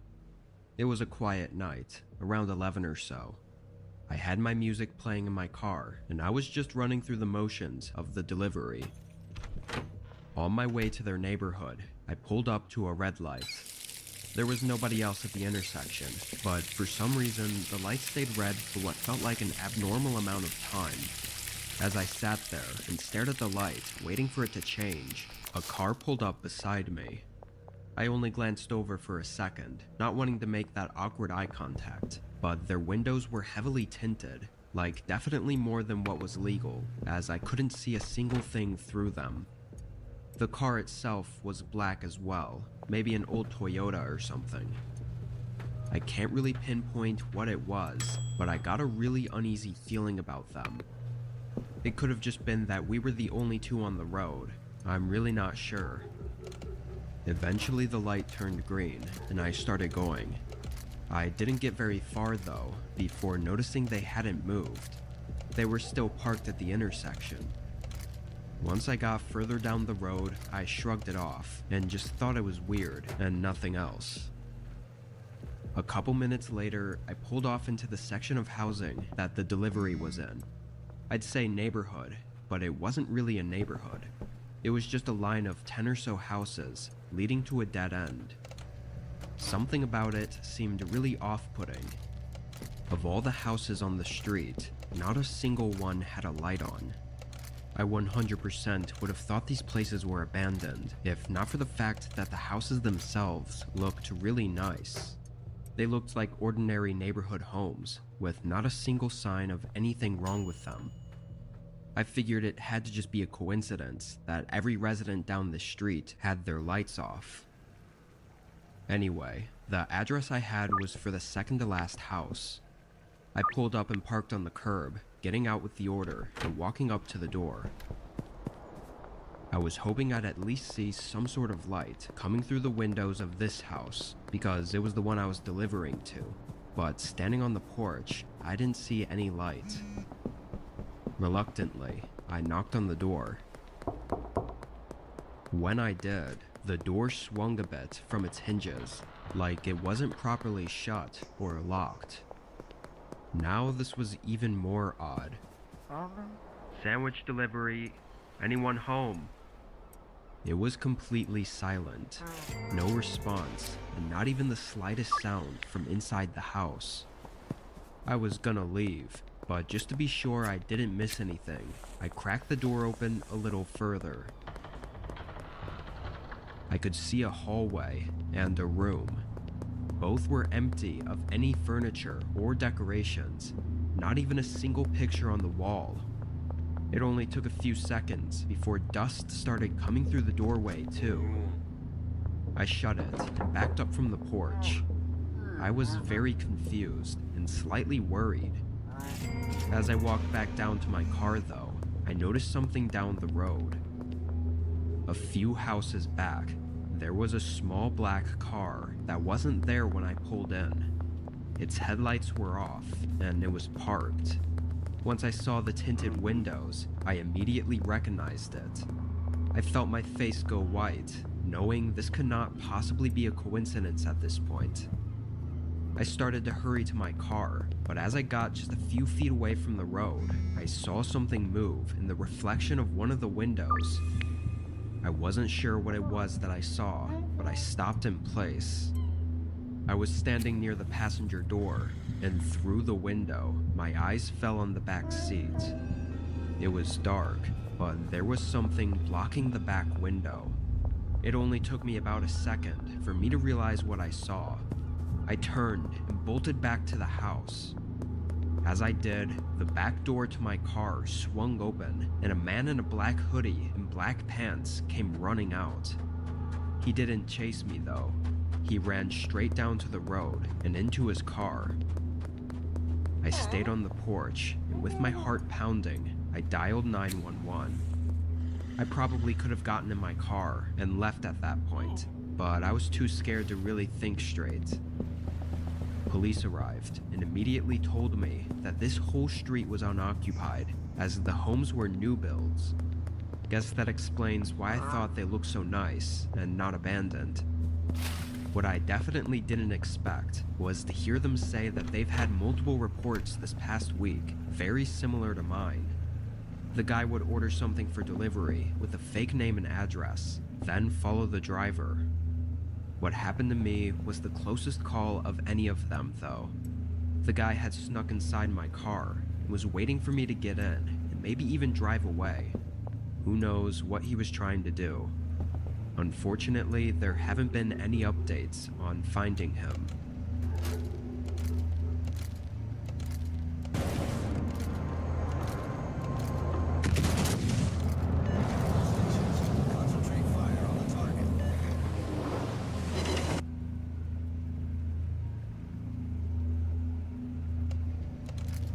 I was 20 and worked with my parents at a really small takeout restaurant. We specialized in to-go orders. I was in college at the time and was on a very hectic schedule, but my parents were kind enough to offer me a laid-back position just as a general worker, usually just working the to-go table or cleaning up the place after closing hours. This was during early December, and with finals coming up, I didn't have much time to work during the day, so I was taking up mostly late night shifts, where I'd just clean for a few hours, then head home. One of the nights I was working, I noticed around an hour into my shift that a car was parked in the parking lot. The way our restaurant was laid out, it was a standalone shop with a tiny parking lot in front of it, so there was no crossover between other stores or businesses. I thought whoever parked there probably just didn't think anyone would care, and they were right, because I really didn't care. 20 or so minutes later, they left. However, the next night, around the same time, the car pulled into the parking lot again. The first time it was fine, because I thought it was just a one-time thing, but coming back again was strange. I walked up to the front of the building and looked out. It was an older gray sedan with dark windows. They didn't seem to be trying to hide or anything, because they were facing right at the building and they kept their headlights on. I double-checked that the doors were locked before getting back to cleaning. It was hard not to feel like they were watching me through the giant glass front windows, but just like last time, they left not too long after. I finished up my work and clocked out an hour later. Walking to my car in the parking lot, I felt really uneasy. I knew they had left, but it was just concerning that the same car came by 2 nights in a row for seemingly no reason. I drove home and got some rest. Having a lot of schoolwork to do, I decided to take off the next night, so I didn't return to work until the following night. The whole time I was inside cleaning, I had this anxious feeling that made me constantly look out the windows, expecting that car to come back at any point, but I never saw them pull in. I was inside for nearly 3 hours and finished everything I had to do, and not having seen the car come by this night, I felt like maybe it really was all nothing. I packed my stuff up and headed out, locking the door behind me. As I walked through the parking lot, that anxious and uneasy feeling rushed back to me. It felt like I suddenly got a burst of adrenaline, making me sweat and look in all directions. Then, as I was halfway across and standing out in the open, my eyes spotted a car sitting in the far back of the parking lot, away from all the street lamps that lit up the area. Within seconds, it started moving, quickly driving toward me. I sprinted to my car, but I could hear their tires skidding on the pavement as they sped up right beside me and slammed on the brakes. I stumbled forward, thinking they were about to hit me. I was only a few feet away from my car at this point, and suddenly the doors of their car swung open. I didn't even turn my head to look, having my focus completely on getting into my car. Footsteps rushed behind me just as I opened my car and got in. Through the windows, I saw 3 men wearing masks and hoodies sprinting up to me. My hands were shaking as I tried to get my car to turn on. The men started banging on the windows and trying to get the doors open, but I barely got it in drive and drove past them. I got out of the parking lot and onto the road, and from there, I was safe. I called 911 and pulled into a well-lit gas station nearby to wait for them. Unfortunately, the outside of our shop didn't have any cameras, so the information the police had to go off of was minimal. I couldn't even see any of the men's faces. After that night, it's no surprise that I never saw the car or the men again. Hello world, wake me up to another good morning, time to go. Got that smile. Gone pretty fast. It's honestly was a great adventure. I've had so many great experiences in here. I've learned so much. I've had so many new friends all around the world. It has been truly an amazing experience. It's an amazing opportunity and everyone should take it. There's so many things to do. There are so many people to meet, and staying here has been one of the best experiences in my life. Oh, we are all looking for adventure. We are all looking for adventure.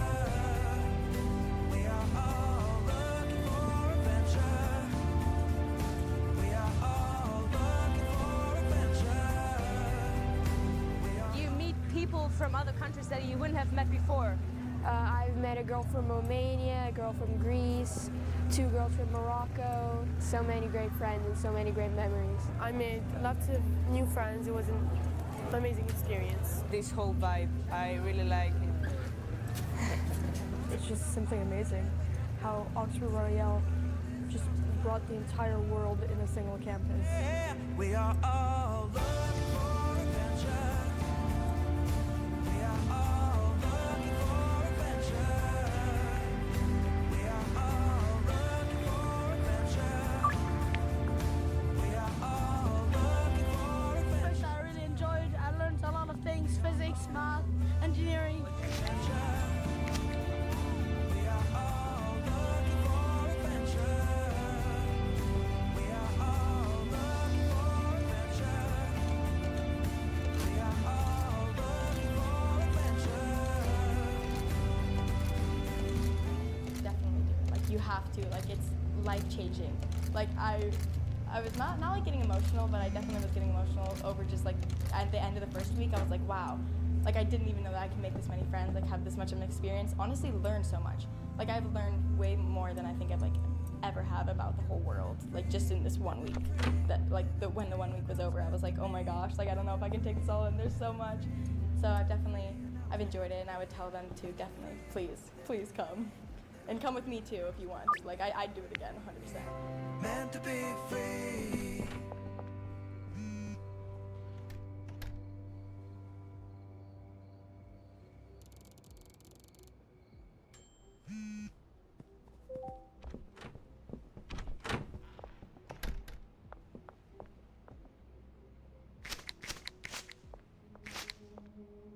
This was last year toward the beginning of December. One of my good friends was going on a trip with his family and would be gone for a whole week. He asked if I wanted to house sit his place while they were gone. We were really good family friends, so this wasn't all that unusual. I actually did the same thing for them last year as well. They had a couple fish tanks and a lot of houseplants that they needed me to take care of while they were away, and in return I'd get to stay at their house for a week. I lived in a really small apartment, so I was always glad to take them up on the offer and help out. I headed over a couple hours before they left, just to hang out and get a refresher on everything that I needed to do. Once they left, I unpacked some things and got settled in, and around 6, I went out to pick up some dinner. I brought it back to the house and ate in the living room while watching TV. Only a half hour later, there was a knock at the door. I paused the show and got up, looking to see who it was.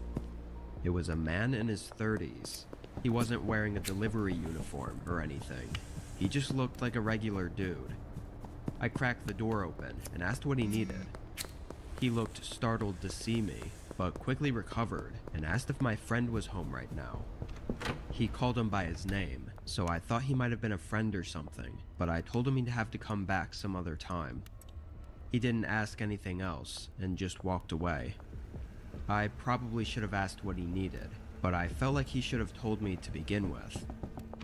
I was sure it was nothing, but I texted my friend just to let him know who came by. He called me soon after and asked who he was, and after a brief conversation, he said he had no idea who that guy could have been. I kept an eye out for the rest of the day, but still felt like it was probably nothing serious. I watched TV for a while, then went around the house watering the plants and feeding the fish. Around 9, I started getting the couch set up for bed. I tossed a few blankets down and made a little sleeping area. As I did, there was another knock at the door. I walked over, more confused than anything, but was immediately unnerved to see the same guy outside the door. This time, I didn't open it. "Hey, what do you need? Can you come back a different day?" I yelled through the door. I watched as the man listened and stared at the door like he was thinking, but instead of responding, he just walked away again. I made sure the door was locked before going back to the couch. It was then that I definitely should have called the police, but for some reason I really didn't want to. Especially being at someone else's house, I was worried that this was all just a misunderstanding. Not to mention, the guy hadn't actually done anything yet. I would just have to explain that he came by twice and stood at the door. It kind of sounds silly, honestly. It definitely woke me up though, and I didn't feel comfortable going to bed right away. I stayed up on my phone and had the window curtains open so I could see if he walked up again. I probably waited for a good 2 hours before my eyes started getting heavy. I did one last check out the windows before closing the curtains and getting ready for bed. I brushed my teeth, then hopped in the shower to quickly rinse off. By the time I got out, dried off, and went back downstairs, it had been less than 10 minutes. I went around and turned off all the lights, and before getting in bed, I figured I'd do one last check out the windows, just to help me sleep easy. I looked out, seeing nothing but trees swaying in the wind and the empty road in front of the house. I stepped back, and as I went back over to the couch, my eyes drifted toward the front door, catching something off. The lock was sideways. I walked over, thinking I was seeing things wrong, but no, it was unlocked. I was completely certain I'd locked it, not even a doubt in my mind. I froze up for a second before I felt adrenaline surge through me. I turned around and crept over to the couch to grab my phone that I'd left on the end table, but it wasn't there. Someone had already taken it. I didn't stay a second longer, grabbing my keys and running out the front door. I used the emergency button in my car to call 911 as I pulled out of the driveway and parked further down the road to wait. When police pulled up and searched the home, they found the man, same one that came by twice, sitting in one of the spare bedrooms. When they arrested him, he didn't say a word, like he was completely mute. They found a forged key in his pocket that matched the front door, and nobody knows how he got it. My friend told me again that he had no clue who the man was or why he'd break into his home, but it honestly felt like there was something he wasn't telling me. Suspiciously, we haven't talked much after that either. I don't know what was going to happen that night. If I didn't notice the door was unlocked and went to bed, I really don't think I would have woken up. It was a normal night after work, getting home at 10. I was exhausted, but ready to stay up late and game. All my buddies worked early tomorrow, so I was just playing solo and relaxing. A few hours into the night, I heard what sounded like a knock. I took my headphones off and listened for it again, but it was quiet now. I thought surely it had to be a knock at the front door, as it was pretty loud and I didn't know what else it could be. I went over to check it out, but nobody was on the porch. The more I thought about it, a single knock would have been odd if there were someone at the door. I still didn't know what it was that I heard, but I went back to gaming. It must have only been a half hour later that I heard another sound. It was a sort of click, like something closing. I immediately took my headset off and looked behind me. Again, the house was quiet now. I got up and did a walkthrough of the house. I didn't thoroughly check every inch of the place. I was just trying to spot any obvious signs of what I'd been hearing. The house was fairly old, so usually I chalk these things up to being the aging wood. After checking around and not seeing anything, that's exactly what I did, and I went back to my desk. I was still a little hesitant to put my headset back on, but eventually I did anyway. Only a couple minutes later though, a reflection suddenly moved across my computer screen. Maybe it was a shadow, I don't know, but I jumped up and spun around. This time, it was almost like I knew, without a doubt, that someone was inside my home and had just walked somewhere behind me. My desk was in the living room, so there was a long hallway behind it with 3 separate rooms, and at the end was the front door. I took a few seconds to recollect myself and think about which way the reflection moved across my screen, and realized it had moved from the left side of the hallway to the right side. There was only one door on the right, which was to my bedroom. It felt like in that moment, the silence of the whole house was deafening, making each second pass feel more and more terrifying, knowing almost for sure that someone else was in that room. I decided my best bet was to just run for the front door and hope whoever was in the room didn't jump out at me. After a few seconds, I forced myself to move, running down the hall and through the front door. I heard nothing as I fled the house. I called the cops and waited outside for several long minutes. They went in, and I still couldn't believe it when they pulled a man out the front door. I knew someone had broken in, but actually seeing it was really unsettling.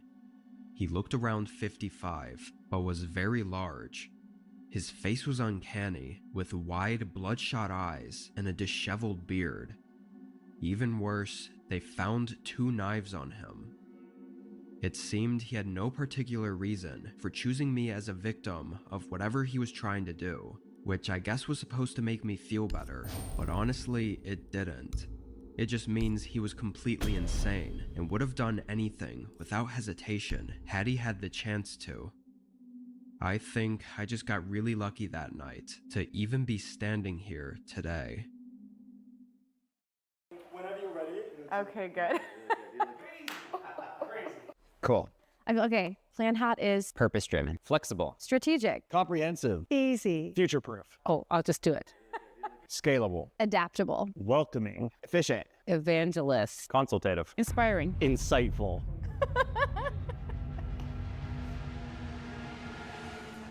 Looking for the right coverage to protect your loved ones?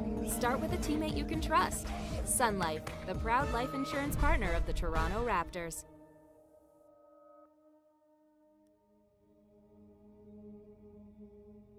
I used to work for a small startup company.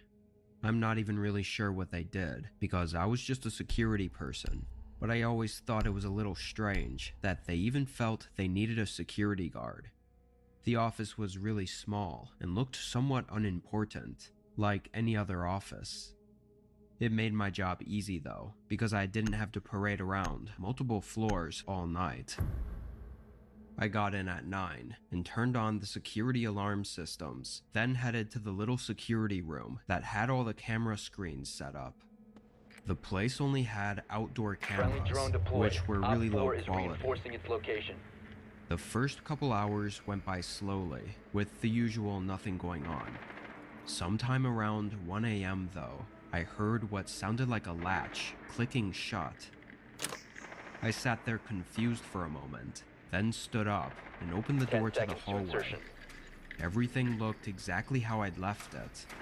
There were only 3 doors down the hallway, and each one was closed. I walked over to each door, opening them, and briefly looking around.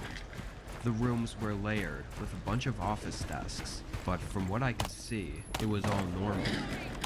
By now, it had been long enough for me to start wondering if the sound I heard was actually what I thought it was. Maybe I just didn't hear it right. After all, the security systems should have triggered an alarm if someone had opened one of the main doors to get inside. Changing mag. So I went back to the room, this time leaving the door open to the hallway, so if I heard it again, it'd be more clear. Then I sat back and continued monitoring the cameras. I checked the footage from the previous few minutes just to see if I missed anything, but I didn't see anything at all. No movement outside the building. Another 20 minutes passed. I think by then, I'd pretty much came to terms that whatever I heard was nothing, as I was back to not paying as much attention. Then, a sound echoed down the hallway. It was faint. A door opening slowly. I jumped up from my chair and walked into the hallway, not believing what I heard. I immediately saw one of the doors was cracked open. Knowing that none of the alarms went off and nothing had showed up on the cameras, I was extremely confused. I was sure that nobody could be in here. I crept over and opened the door a little further, revealing the dark office room. I took a few steps inside, but didn't hear or see anything, so I started to walk further in, going past each office desk. Then, as I got to the back of the room, I saw the slightest movement on one of the walls, like a shadow or something, before I turned my head and instantly locked eyes with a person crouched underneath one of the desks, hair in large dark circles under his eyes. He had a look of both fear and anger, like he was both mad and worried that I'd found him. The instant we saw each other though, he started getting up. I had no idea if he had any kind of weapons on him, so I took no chances and started running for my life. I went into the hallway and out the front doors, which triggered the security alarms and automatically notified the police. I went a safe distance away, then tried to watch the front doors as I waited for the officers to show up. It only took about 30 seconds before the door swung open and the man came running out. He ran around to the other side of the building, and from there I lost sight of him. When officers got there, we downloaded the footage from the whole night, but nowhere in it did we see the man enter the building, so we don't know when or even how they got in. Obviously, the other question is why they broke in. After discussing it with the company, they said they knew nothing about it and didn't find anything missing. I have a hunch that they might have known more than they let on, though. Hiring security for their tiny office isn't normal unless you have a reason to. I think it might have actually been an old employee that they knew was a little unhinged. Anyway, I stayed there for another few months, then called it quits for a better job. I never found out anything else about what happened that night. While innovation accelerates, security struggles to keep pace, leaving critical vulnerabilities exposed. That's where Snyk steps in, protecting every stage of development, all secure from the start. No development bottlenecks, no velocity trade-offs. Snyk delivers a unified view of application risk, letting teams build quickly and with total confidence. The wild is calling, and it's time to get out there with Blue Wilderness. I was pretty young when this happened, I think 16 or 17. It was at my first job, which was just some trashy pizza place. They paid slightly more than other places, and I made extra from tips when I did deliveries, so I stayed there for a while. I don't remember too much about the beginning of my shift this night. I probably started at my regular time, around 6, and was scheduled until 12. but the whole first half of my shift went by like any other day. It was sometime around 10 that we got an order for delivery, so I packed it up and left to drop it off. The place was 15 minutes away, in a small neighborhood. It took me a minute to find the house though, because all the trees were blocking the address numbers, and a lot of the homes had long driveways leading far from the road.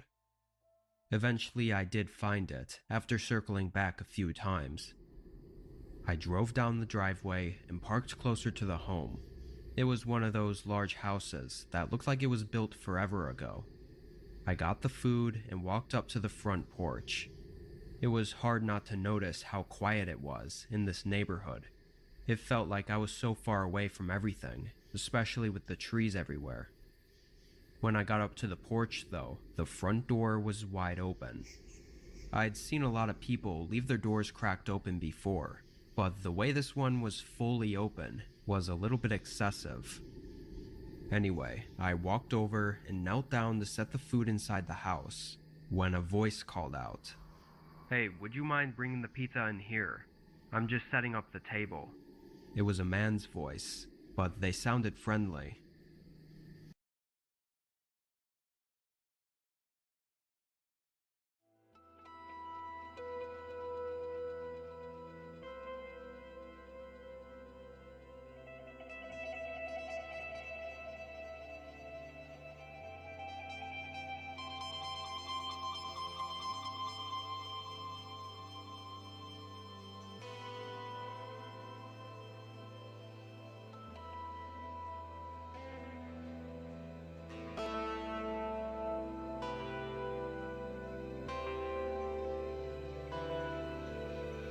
Welcome to Austin. So, there's a lot of stories on this channel where I talk about me getting suspended and getting detention and getting kicked out of school and moved to a different school. And I've talked about all of it, man. And a lot of it was just me being a dumbass. So I hope you enjoy this. Leave a like on the video if you do, and let's get into it. So today's story time all takes place back in my freshman year of high school. Now in freshman year, I definitely had my fair share of detentions and suspensions, that rhymed, and it just, stuff like that, right? I was definitely not the best student, but I will say one thing about freshman year, okay? I didn't really have that many problems with people, right? Like, I'd say for the most part, I got along with almost everybody. In general, I'm not a very difficult person to get along with, in my opinion. I'm a little bit shy if you meet me, but I'm never like a dick to anybody, at least I don't think I am. And I always try and be very inclusive and cool with everybody because I know what it feels like to be, talking to a dick, and I don't ever want to be that dick. So yeah, I hope anyone that's ever met me that watches my videos can vouch for me in the comments, but I think I'm decent, and in high school, that showed. I'd say about 95 to like 99% of high school, I didn't really have any problems with anyone, and the people I did have problems with, it was like,